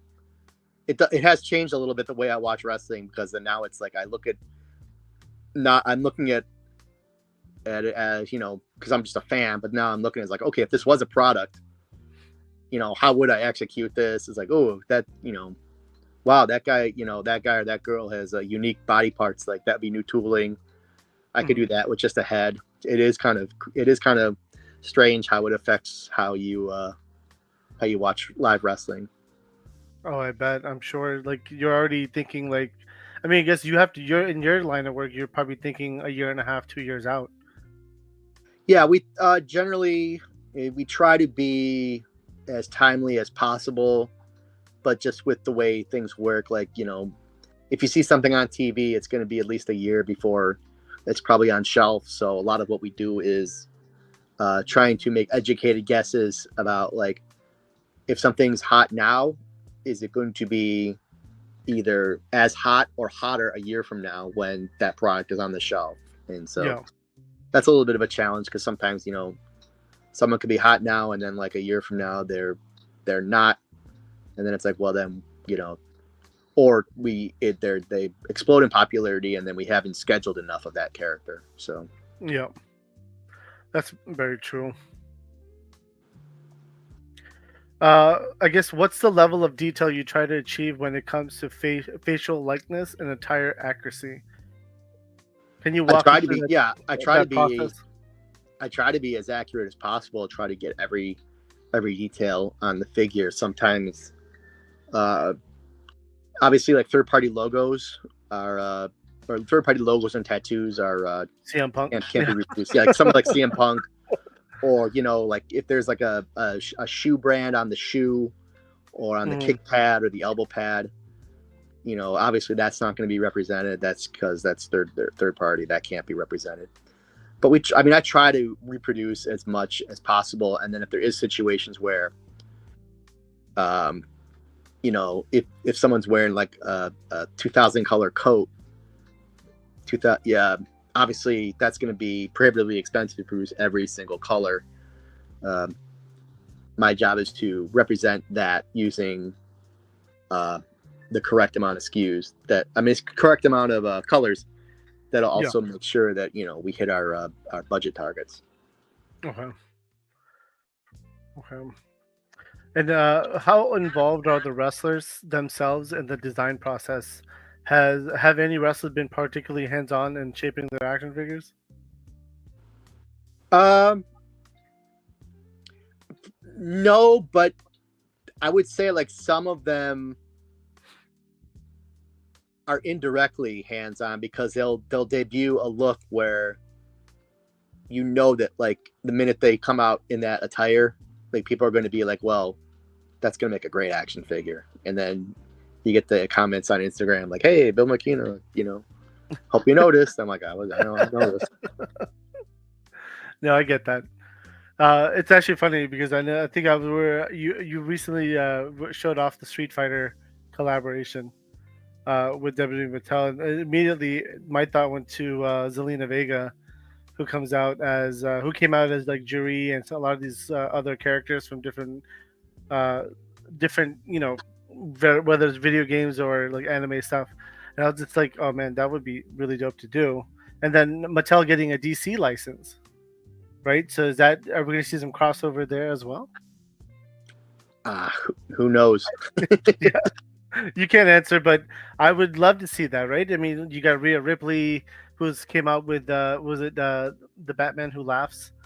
Things like that. Those attires that would be really Yeah, fun she wore her entrance mask at WrestleMania. I think was similar to the Man Who Laughs.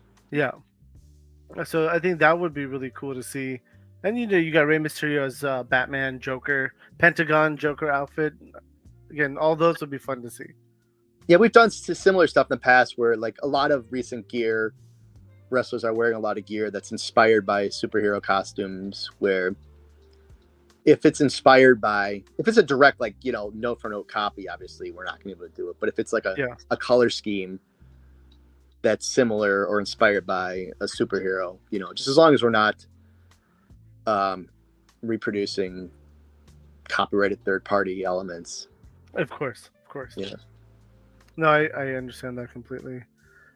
Now, could you take us through the entire process from first idea of a new figure to when it hits the shelves? Sure. A lot of it is just something shows up on TV, and then you keep that in mind. So when we think of a lineup, you make sure that you have them in mind a lot, and then it's collecting reference from WWE, and then determining, what existing parts do you have on hand that can be used to create the figure, and then what new needs to be sculpted. If it's a brand new character, obviously we've noted in a figure before, we have to have a new head sculpt. Sometimes there's new body parts that need to be sculpted, new legs in case we have someone that's very tall or very short, that, the existing legs that we have will not be in the correct scale.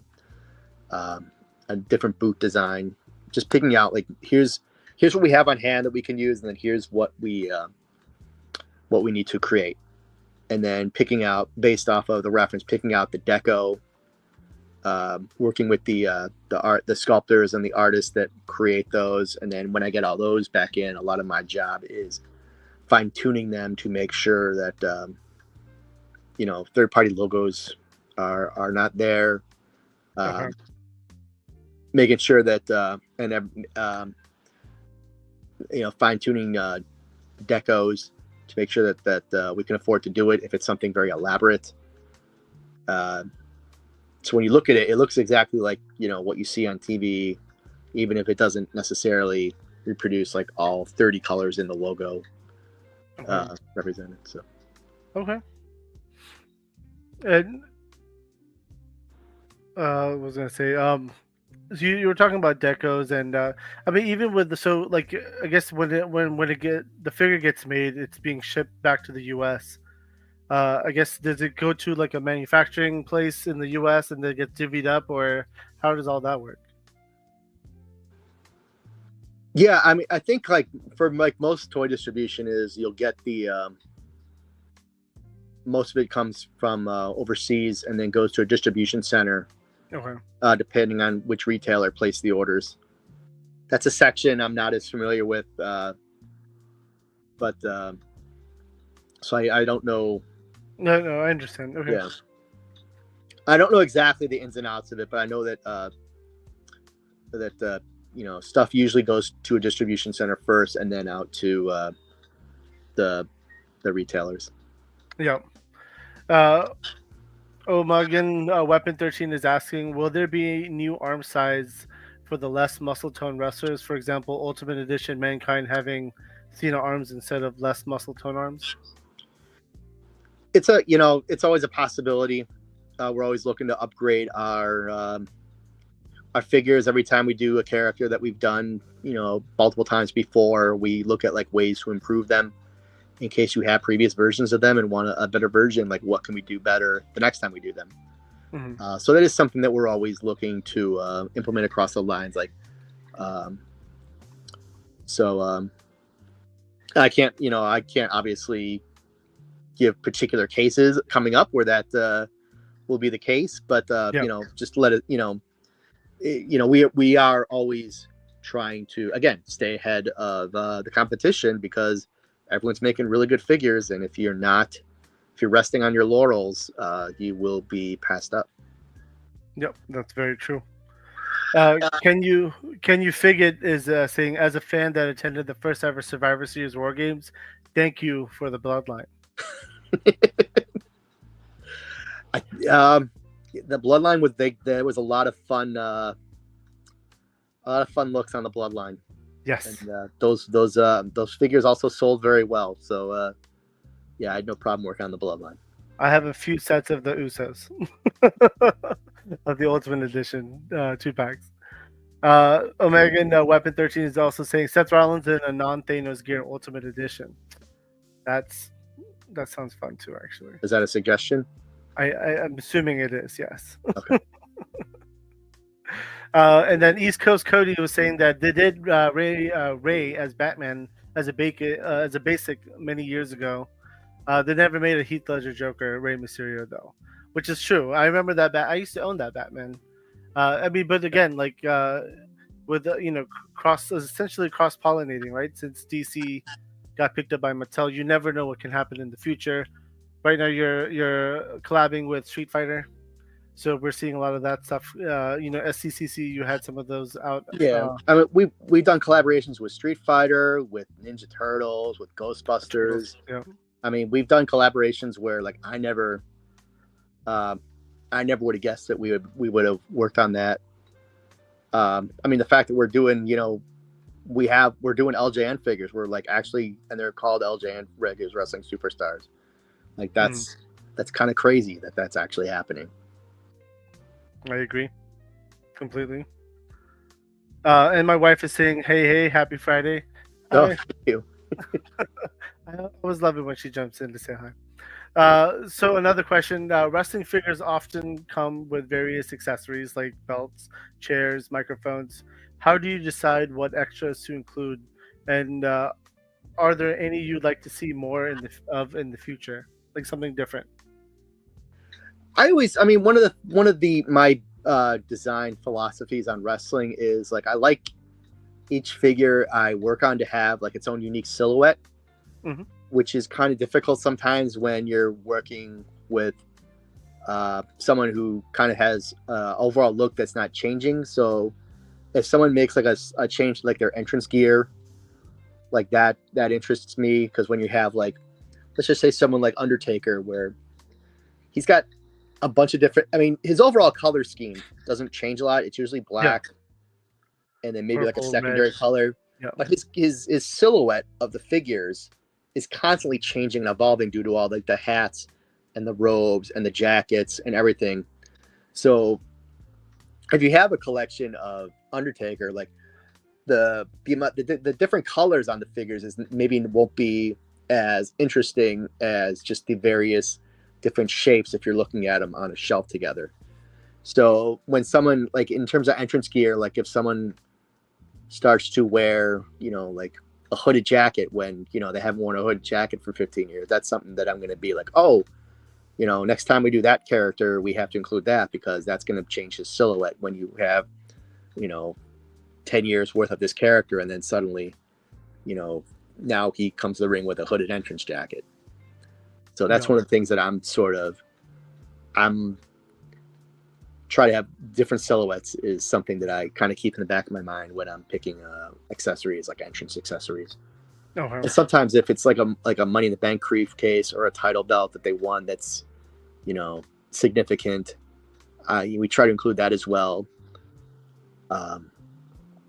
I personally am more of a fan of entrance gear accessories than title belts, but I know there are also collectors that prefer title belts to accessories. So we try to make sure there's a balance of accessories. So this just kind of it's funny because this conversation on accessories just reminded me of a conversation I had with a friend of mine recently. We were talking about the new Ultimate Edition Stone Cold Steve Austin that came with the shirt, the jeans, the cloth jeans, Yeah. and we were like, man, wouldn't it be good if they just release like different shirts, like a pack of different shirts and a pack of like you have camo shorts, the denim shorts, all that stuff. I was like, just separate. The figure would be there on its own on the shelf, but there's an like a accessories pack of entrance gear that you could just put over it. Have As you its guys own, as its own, as its own product. release? Yeah, as its own product. Just like if this person has like John Cena would be a great example of this, right? He's got a bunch of shirts, like a lot of different color schemes. So releasing something with like a bunch of shirts and the color Mhm. schemes and like the little wristbands and the hats. He wears generally the same like tags. So like that would be fun to see. Just to have like a different attires, Yeah, like accessory pack. accessory packs. I based off of just working where I've been, I that seems to me less likely than just releasing individual figures with Mm. the different accessories. Yeah. Okay. Got you. Okay. Uh, Another question from dude. I'm sorry, I'm butchering your name completely. Mugen Weapon. He's saying, "Who's your wrestling fantasy figure to make if they give you the green light?" Uh, Realistically, or complete fantasy. I guess fantasy is like I would love to make a Kenta Kobashi figure. Kenta I'm Kobashi. just such a huge fan of his from back in the day, and it wouldn't be that complex of a figure. I would do the orange gear from All Japan, just because I would really want a Kenta Kobashi figure in my collection. But there's I almost feel like I did a fantasy figure because I did do Great Muda. Uh-huh. I mean, that's another one where it's like that just seems like I'll never get to do that, but how cool of a figure would it be? And then I actually got to do it. Yeah. So it's almost like it's a hard question to answer because stuff that I thought would be fantasy, 2 years ago, is now on my shelf. So, Yeah. but I mean, also it'd be maybe go back and do like I mentioned before, like El Santo, Blue Demon, just stuff that's like important characters in the history of wrestling that maybe never had like a proper figure release. Mhm. I think those would be fun to do. I mean, with WWE's recent purchase of the Lucha Libre organization, I'm sure you might see some of that. Hopefully, I mean, the Lucha Libre's got their own legends, and that's definitely. I mean, like you said, Blue Demon and El Santo, they're legends. I mean, I would love to see a Rey Mysterio Senior. Yeah, So-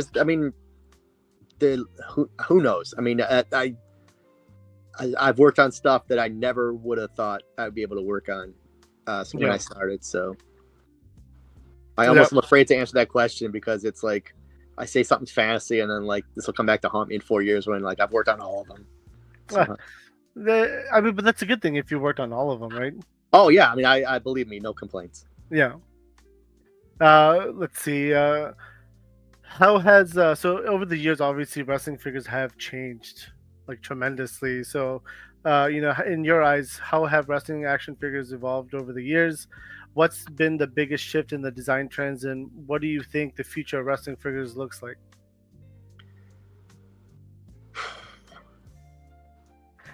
It's I guess like it's the shift toward like hyper realization, because if you look back on, because I collect that wrestling action figures and I try to pick and choose like my favorite aspects of each one when I design mine. For Hasbro, the Hasbros when they had WWE, like I always loved the amount of colors and characters and looks like that line was just so fun.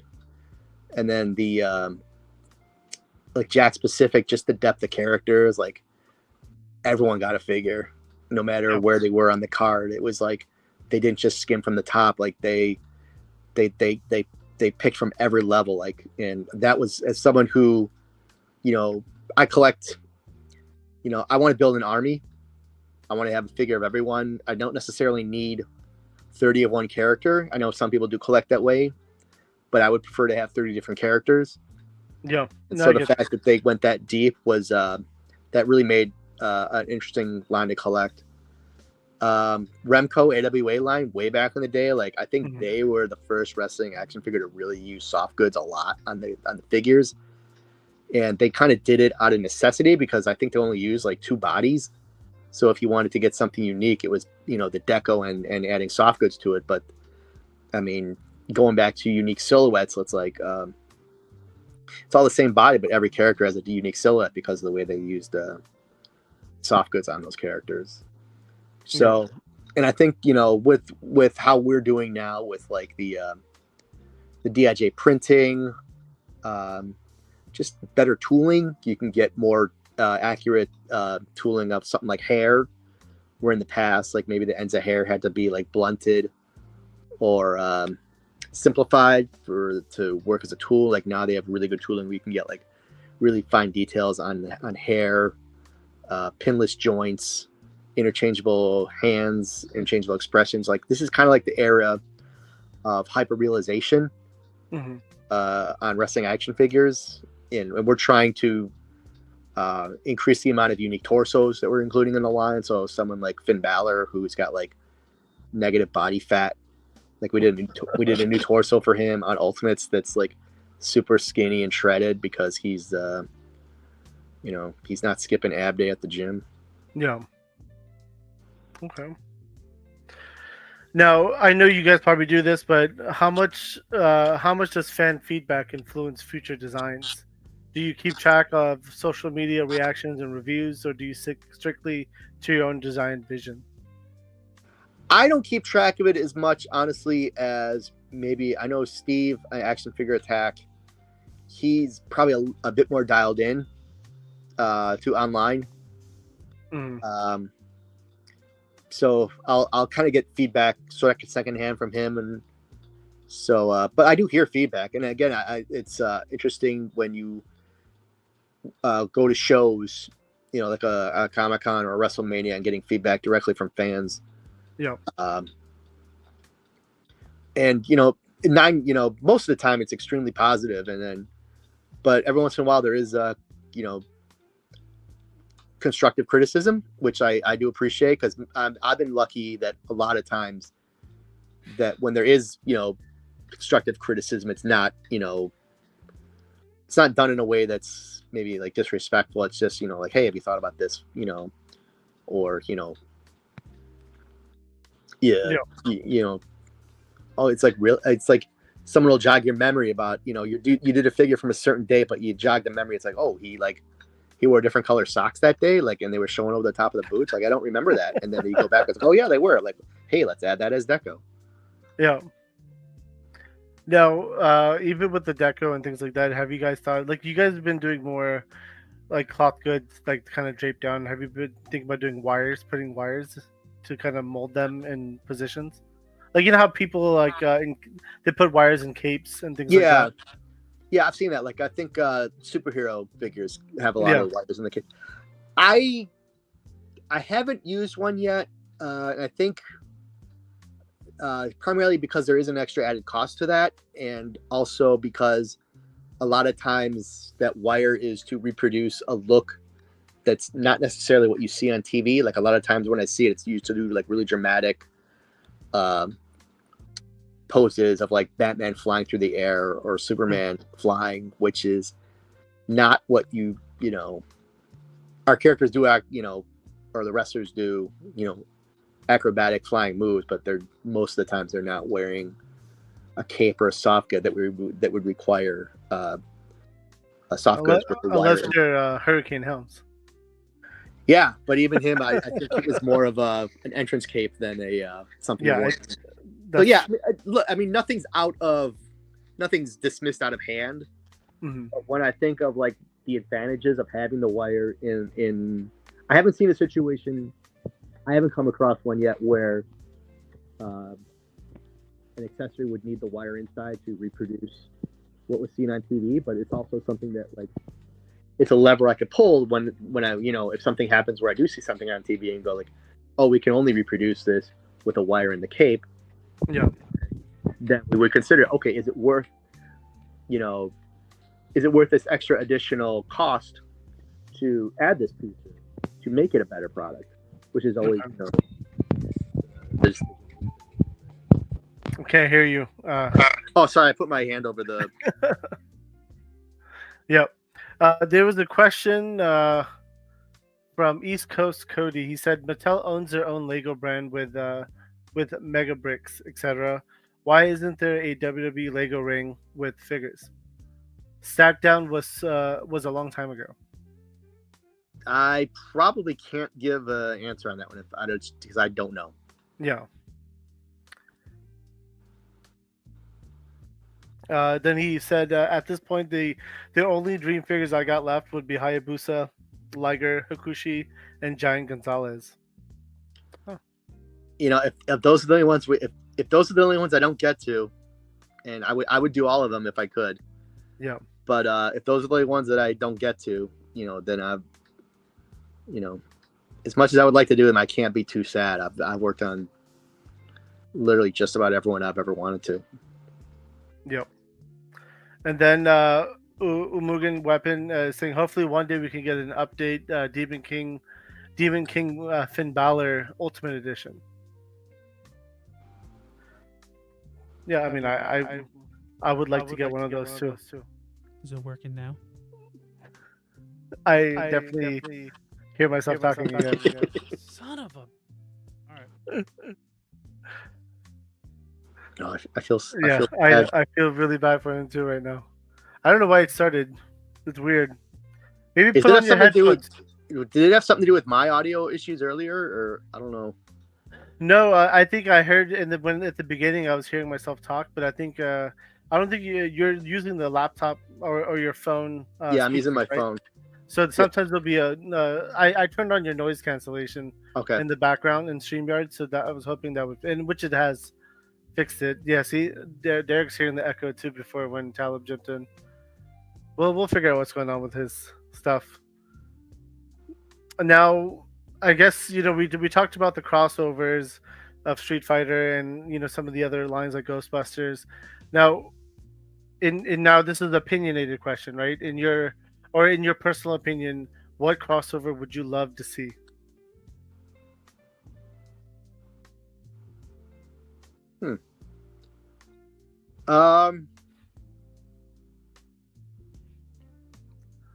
This is probably not going to be a satisfying answer for a lot of people, but I when I worked on the zombies line, I really enjoyed working on those. I would not mind if we did another series of zombies, just because those were a lot of fun, and they just got more and more bizarre as the series went on. Like the first ones kind of looked like straightforward zombies. Yeah. And by series 3, like I was like, they were like monsters. Like I think Finn Balor had like his whole body. Yeah, like I was like ripping open. I was making like Kane was like 100% burned on the body. Yeah. I think Stone Cold had like this midsection missing, and Finn Balor like he was just like a top of a head on top of a spine. It's like, I can't believe I'm getting away with this. Those were I might even still own some of those figures, to be honest with you. Yeah, like those that was in terms of like 99% of what I do is recreating what's seen on TV as accurately as possible. That was one where I got to kind of flex my my creativity on what, like, if we're doing zombie versions, like what's the funnest sort of like gimmick we can give each character to make interesting looking zombies. And like the series 3 of zombies was a lot of fun. Like I love to do, and there's been some new some new talent that I'd like to do zombie versions of. So in terms of like, that's probably not in terms of like a another toy line to cross over with.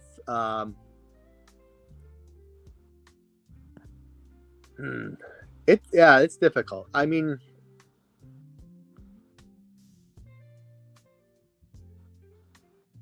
I guess something superheroes would be fun. Yep. Either we have DC is coming back to Mattel.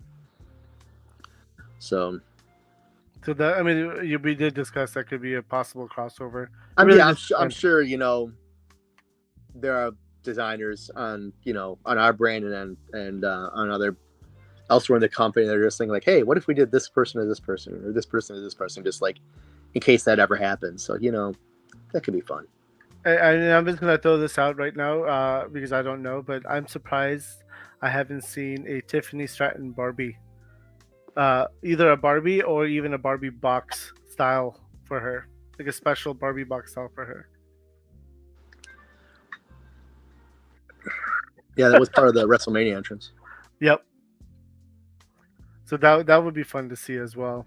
Now you've mentioned the budget many times. So let's just say it was budgetless, no budget involved. You can Mhm. make whatever you want to make. What would you include in a figure? No budget. Well, no budget. Yeah, I mean 100%. I'm very curious Yeah. actually now.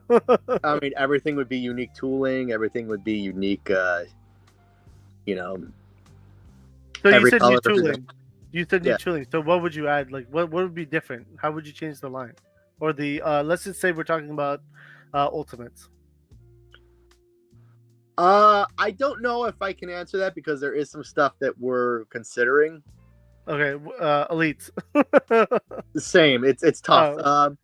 But yeah, I mean, Yeah, without budget though. That's really the big like caveat here. If there was no budget issues, no budget constraints.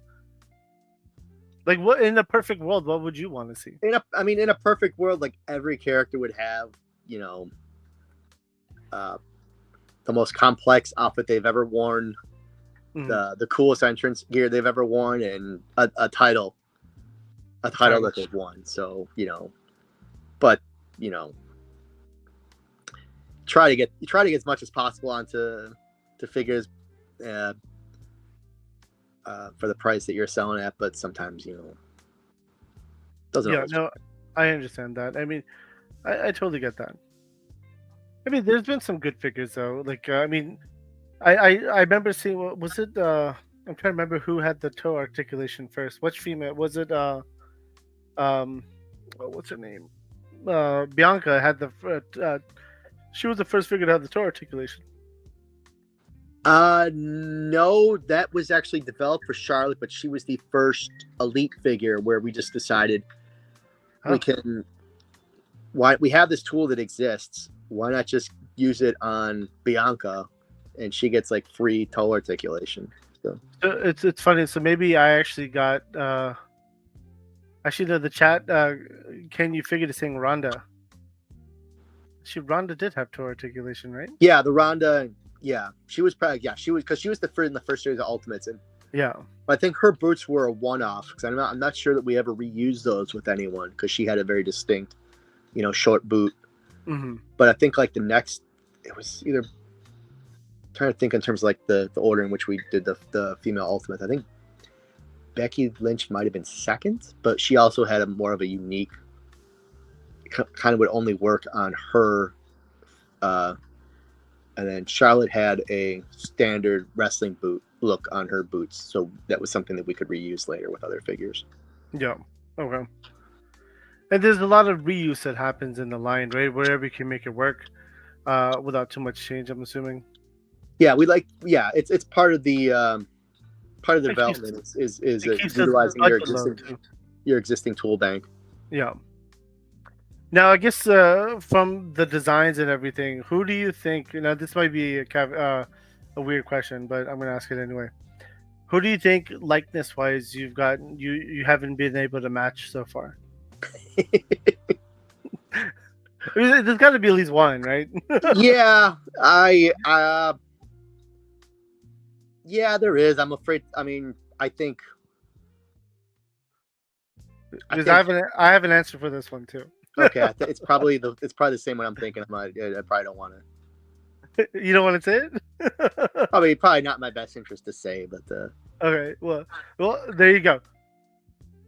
Bret Hart,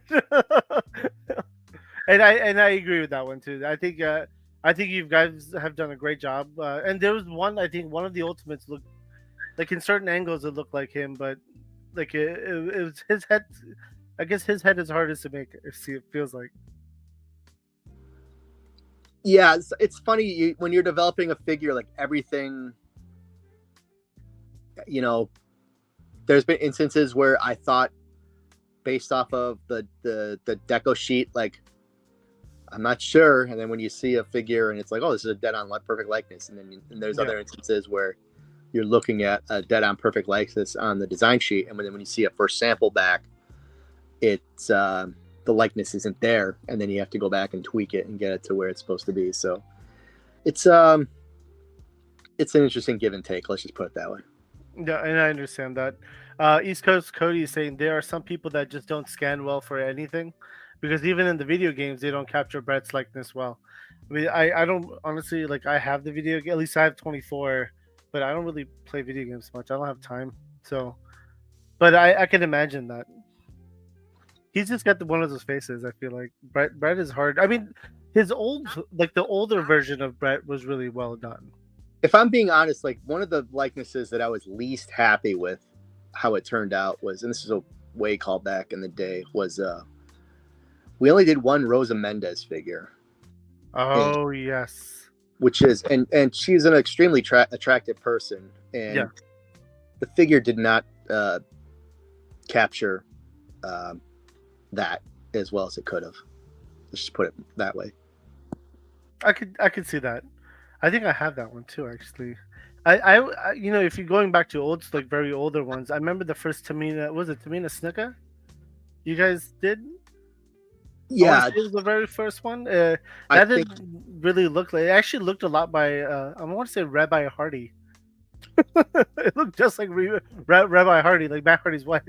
It's female figures are much. The likenesses, especially now with the DIJ, are night and day.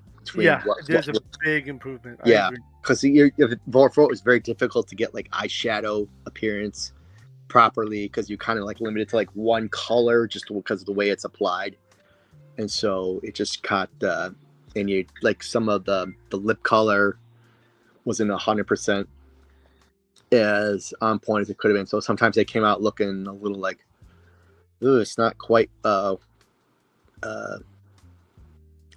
not quite as good as it could have been. But now I think with the DIJ printing, the likenesses, especially on the female talent, are just dead on. Yeah, I agree with you. Now, you know, you talked about some of the older wrestlers as well. What's your favorite era of wrestling?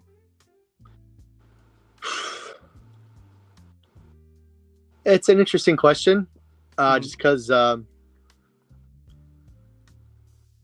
it is sort of stages. Like I think right now is very good in terms of because I think I'm having a lot of fun watching wrestling right now, just because I'm at a point in my life where I can go around the world to see it. You know, I last week I was in Mexico City. I've been in Japan to watch wrestling. I've been lucky enough to attend WrestleManias because I work with the company. Just amazing privilege. But you know, getting, you know, I was a little kid watching it for the first time. It's like that's what hooked me in. Mm-hmm. You know, the Hulkamania era, and then, you know, then when the Attitude Era came around, it's like, oh, okay, this is wrestling, but now this is, you know, now that I'm an edgy, you know, teenage edgelord, this is totally appealing to me. So, yeah, it's difficult to say like which was my favorite,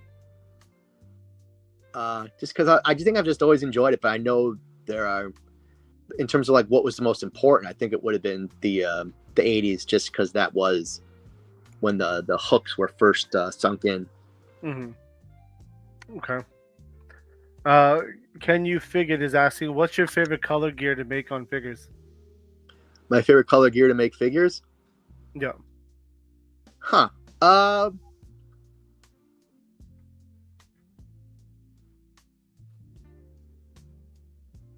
don't know.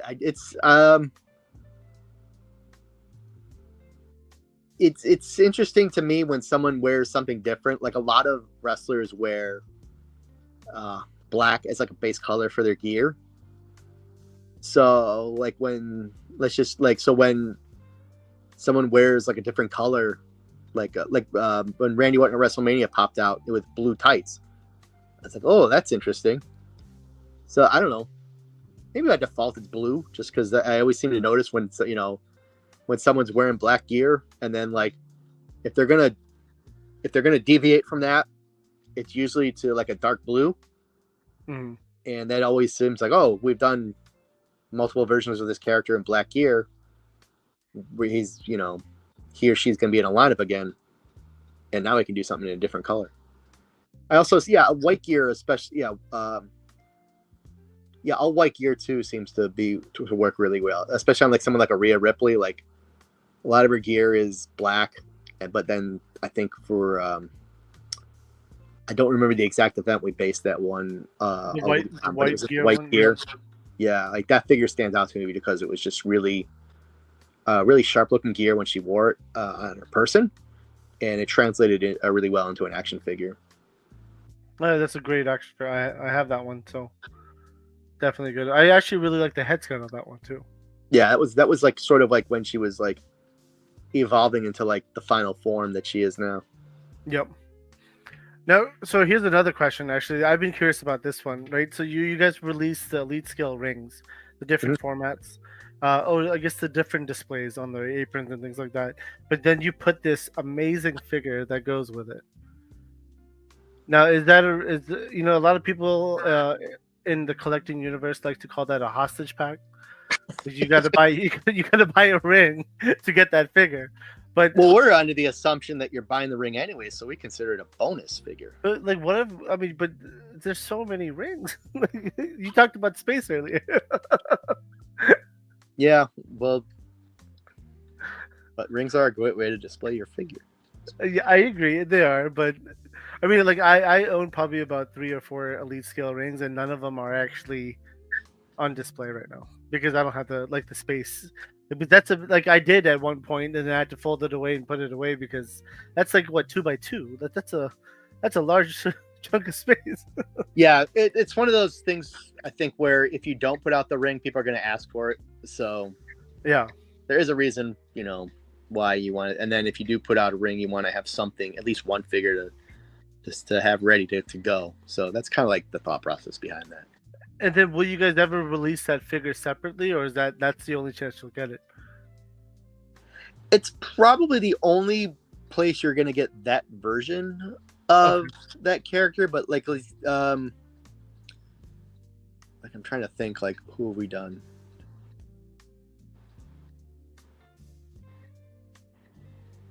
Yeah, it's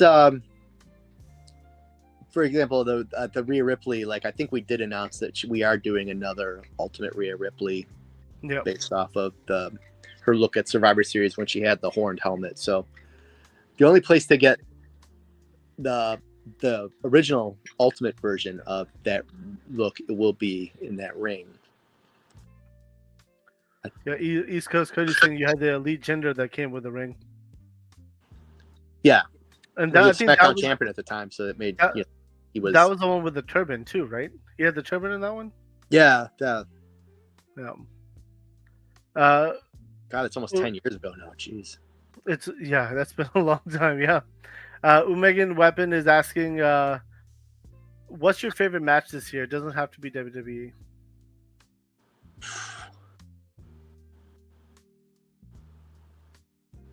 It might be WWE though. I thought the 3-way, the Bianca, Io, Rhea 3-way match from the night 2 of WrestleMania was amazing. Mm-hmm. And that was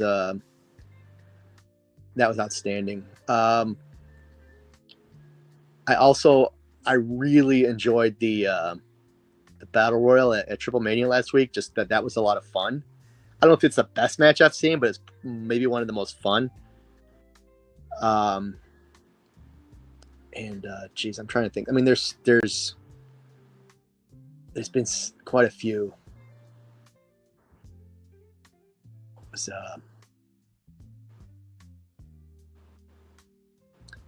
I'm trying to remember.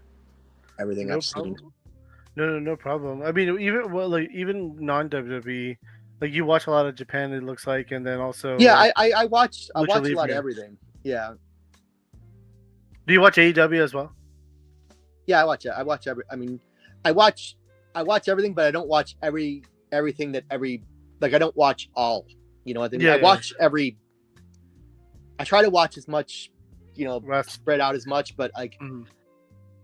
there's only so many hours in a day, and watching WWE, not only for as a fan, but also now for my work, it does take up a lot of time which is why I like to go to live events. Like I did see the when AEW had their pay-per-view in Los Angeles. I was at that show. Oh, And, okay. the cage match with Will Ospreay and Kyle Fletcher was that was quite the spectacle live. I'll be honest. I stopped watching AEW after the whole CM Punk debacle. I felt like it made the company look really weak when they started, like, especially when they released the footage. I was like, come on, he doesn't even work for you guys anymore. Why are you doing this? So it was just more like a turnoff. And I hate when companies also try to compete with WWE, like flat out say, hey, we're better than you. TNA made the same mistake, and it's almost like you're advertising for your competitor in a way. And it's just like a turnoff. It's like, focus on your own product, your own brand. Like, you guys have something good going, don't ruin it. Yeah, I just like I guess I just like everything, so I try to watch as much as I can. So Yeah. Umaga Weapon is saying mine is Io versus Rhea at Evolution. That was what a classic one. That was a really good match too. yeah, that was really good. I think I like the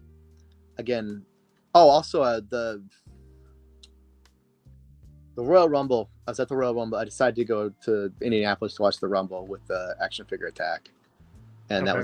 that was money well spent. That was a lot of fun. I don't know if any of the I think as an overall show, that was probably one of the most fun.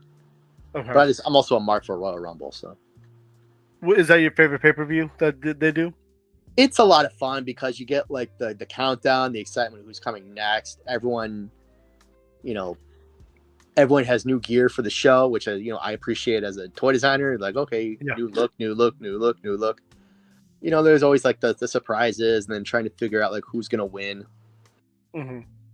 Like we actually the night before the Rumble, we went to see Sam Roberts' podcast, and he laid out a storyline where Jey Uso would win the Rumble as an upset. And I when he was laying it out, I was like, that makes so much sense. Like, I think they should do that. And then so going in, I thought it would be CM Punk. Like, my pick was CM Punk. Yeah. And I'm like, no, I think it's gonna be Jey Uso. And it turns out like they, Yep. I give credit to Sam Roberts for figuring that one out, because when he said it, it made all the sense in the world. And then subsequently, the next night, that was what happened. And, like, that was a good, smart guy. Yeah. So who's your favorite wrestler in the current roster right now?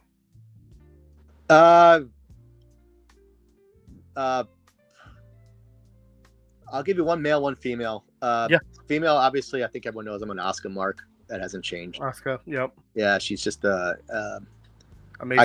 I could watch her, read a phone book. She's just very compelling. Okay.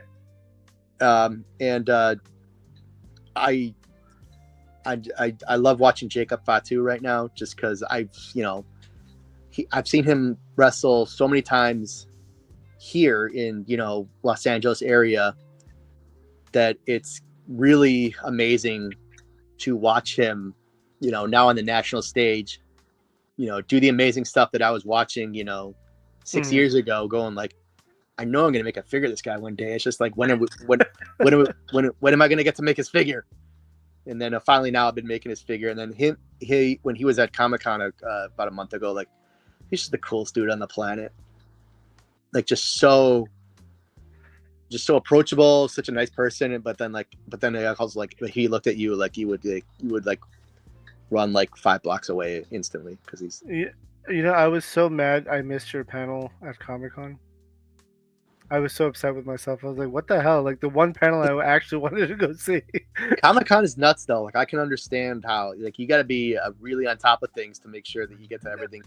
That was my first experience. And probably my only experience, to be honest with you. But Comic-Con's intense. Like, I've been doing it, through work now for almost 15 years now, over 15 years. Yeah. And every year you think you have a plan to take it all in. And then every year it's like, well, I missed that. I missed that. I missed that. So don't feel bad that you missed it, because it's very easy for stuff to slip through the cracks. Like when I see people lining up for exclusives at Comic-Con, I can't wrap my head around that, because it's like, but there's a whole show going around you, and you're gonna spend half your day in a line for something. But if that's what you go to the show for, like who am I to say like that's the wrong decision? It's just I got my John Cena. Yeah, I got my SDCC John Cena, and it was funny because I kept going back, and they were like, "You have I think they said a QR code," and I was like, "No," and they're like, "Then you can't come in the line." I was like, "Okay, well, can I come back later?" They're like, "If there's no line, yeah, come on in." I was like, "Okay." Well, I came back. I think he told me to come back like at 2:00. I showed up around 3, and there was like no line at all. I was like, "Hey, can I buy something here?" And they were like, "Yeah, what do you want?" I was like, "John Cena." They're like, "Yeah, we got it. Come." I was like, "Great." They worked out well.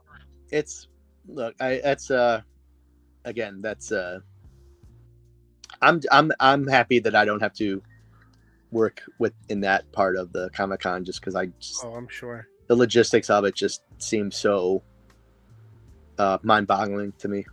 But we have we have amazing people, basically in all branches of our company. Like, sounds like I'm a shill, but I think the talent I see every day on display where I work is like, it's humbling. So. Mm-hmm. No, I definitely understand that. So you mentioned current roster of the favorite wrestlers. What about when as a kid growing up? I'm assuming it's Hulk Hogan. Or Hulk Hogan was the first one I noticed, but like my favorites, like this is gonna sound weird. I loved Corporal Kirshner back in the day. Oh. Like he was my favorite. Like I think he was like my first favorite guy in WWE, and then like he just within a year he was kind of like on the jobber tag teams, and he was like he was the guy that didn't get pinned, and it's like why aren't they doing anything more with Corporal Kirshner? Love Mr. Perfect. Perfect. Yep. Terry Funk back in the day, he was actually like, I think it was a match between him and Junkyard Dog on Saturday Night's Main Event. And then during that match, like Jimmy Hart got his pants pulled down, and Junkyard Dog took Terry Funk's branding iron and branded Jimmy Hart on his red silk underwear. And it was just such a like what am I watching here? That's like I'm hooked. Like I want to see more of this. I want to see, this is like human cartoons. Yeah. Cactus Jack. I always was a fan of Cactus Jack. Kenta Kobashi. Yeah, in modern Tomohiro Ishii. I just love how the guy's just like, it's like there's no one else on the planet that looks like him. He's got like no neck, no legs. Okay. Now, this is going to be my last question, and then we could kind of go into goodbye mode. Sure. For fans of both wrestling and toy design who kind of want to follow a similar footsteps that you did, what advice do you have for them kind of breaking into the industry and making an impact like on the world of action figures? If you're serious about wanting to do this, like I would pursue, kind of what I did is just make sure that you develop your drawing skills and apply to toy design school or an illustration school. I did 2 years of illustration at FIT, and then I segued into the toy design. Mm-hmm. I know that in the East Coast there's FIT toy design, and then the West Coast now by me, There's a school called Otis that also has a toy design program. Okay. So there are 2 places I think where you can get an actual toy design degree. So if it is something like that you want to pursue, like that's the way I pursued it. I'm not, I'm sure there are other people in the company I work for that, got in through different means or, might have had a different design degree, but this is how I did it. And another thing is it's very rare that a company is going to hire you for the actual job that you want to do right away.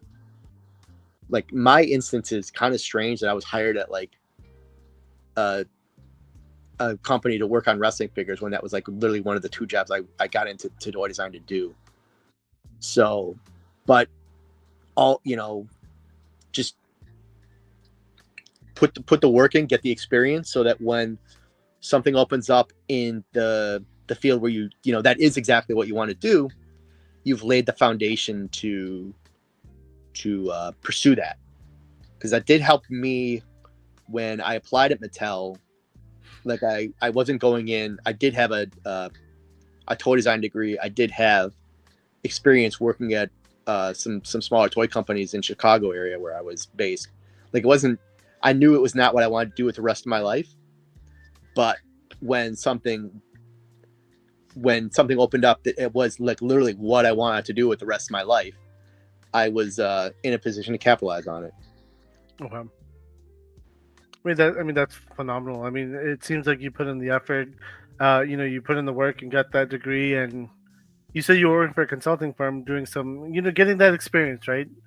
And then you got hired by Mattel, and now you like being a wrestling fan growing up, and just being an action figure head, right? So there's a huge element of luck in my story. Like who knows, like what would have happened if I wouldn't have seen that poster in San Diego Comic-Con.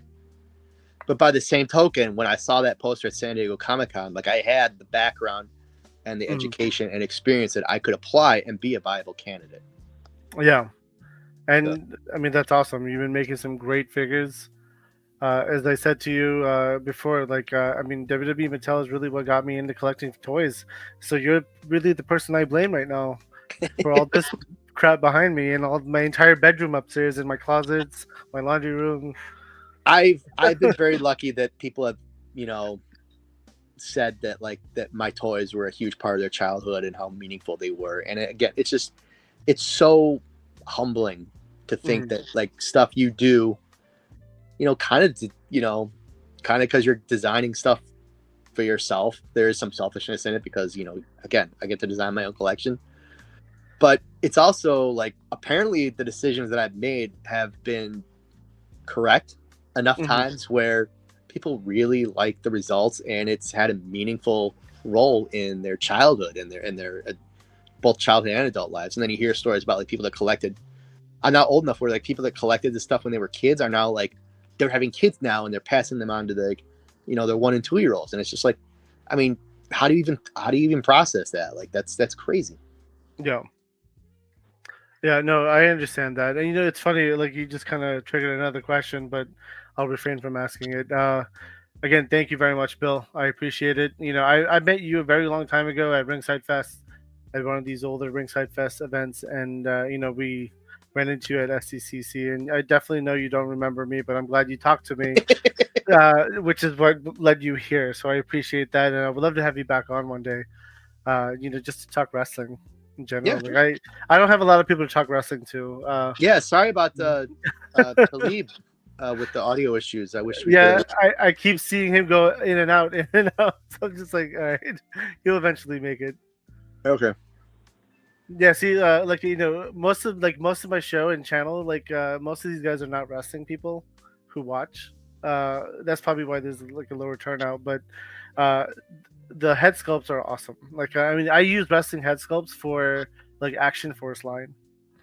Yeah, they have to be good because again, this is a real person that you're making a likeness of, like on something. Like I collect the G.I. Joe Hasbros, and I think the classifieds, and I love those head sculpts. I think they're fantastic. There's something about realism, right? like the classifieds. You know, I actually recently in the last like 3 months got rid of most of my classified figures, just because I decided to just stick to Valaverse Action Force. But you know, the head sculpts there are good, but like you know, there's no Rhea Ripley or Rhea.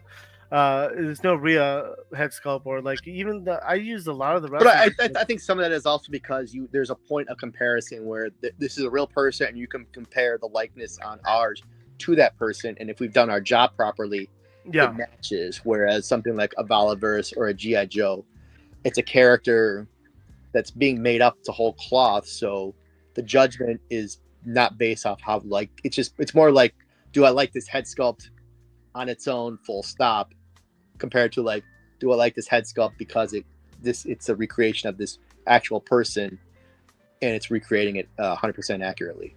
And I think with me in collecting as well, I feel like I lean towards more stuff that's more realistic. Like when I started collecting figures, you know, it was wrestling, and it was like Star Wars, and then I was doing DC, but mostly like the movie stuff. So anything that was based off of real people. Mm-hmm. So that makes sense for me, though, why it was leaning that direction. But again, I appreciate you jumping on. Do you want to have any closing thoughts? Just if anyone's watching this that has been, you know, that has collected, you know, the Mattel WWE action figures, just thank you for your continued support. It's been it's very meaningful to me, just because it's kind of been like my life's work in my adult life that has gone into making this line. And if you like what we've done so far, you know, thank you for supporting the Mattel WWE line. Yeah, definitely appreciate it. Megan Weapon is saying thank you, Bill, for answering our crazy questions. Always. And again, chat, I really appreciate you guys. Definitely check us out next week. We have a new guest. I'm going to play a video for that, and then we'll say final goodbyes and outro. So here's our next Friday's guest.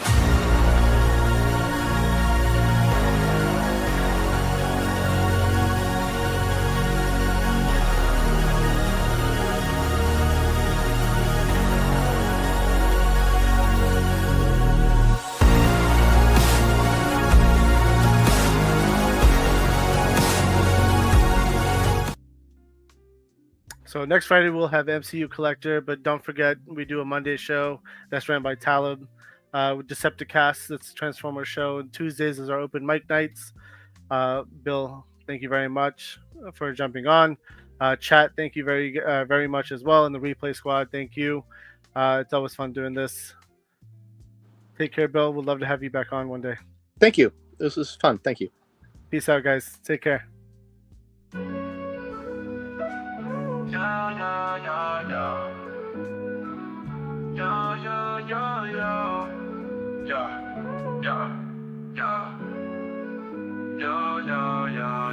As we wrap up tonight's fun, the figures in talk, so we've just begun. Join us next time for thrills anew. In the world of Figure Fight Club, it's all for you. Make sure to subscribe and smash that like button. See you next week on Figure Fight Club, stay strutting. This isn't goodbye, it's just to see you later. In the meantime, go check out another creator. So keep your figures on display until we gather here someday. Remember the tales and the laughs we shared. Here at Figure Fight Club, you're treasured and cared.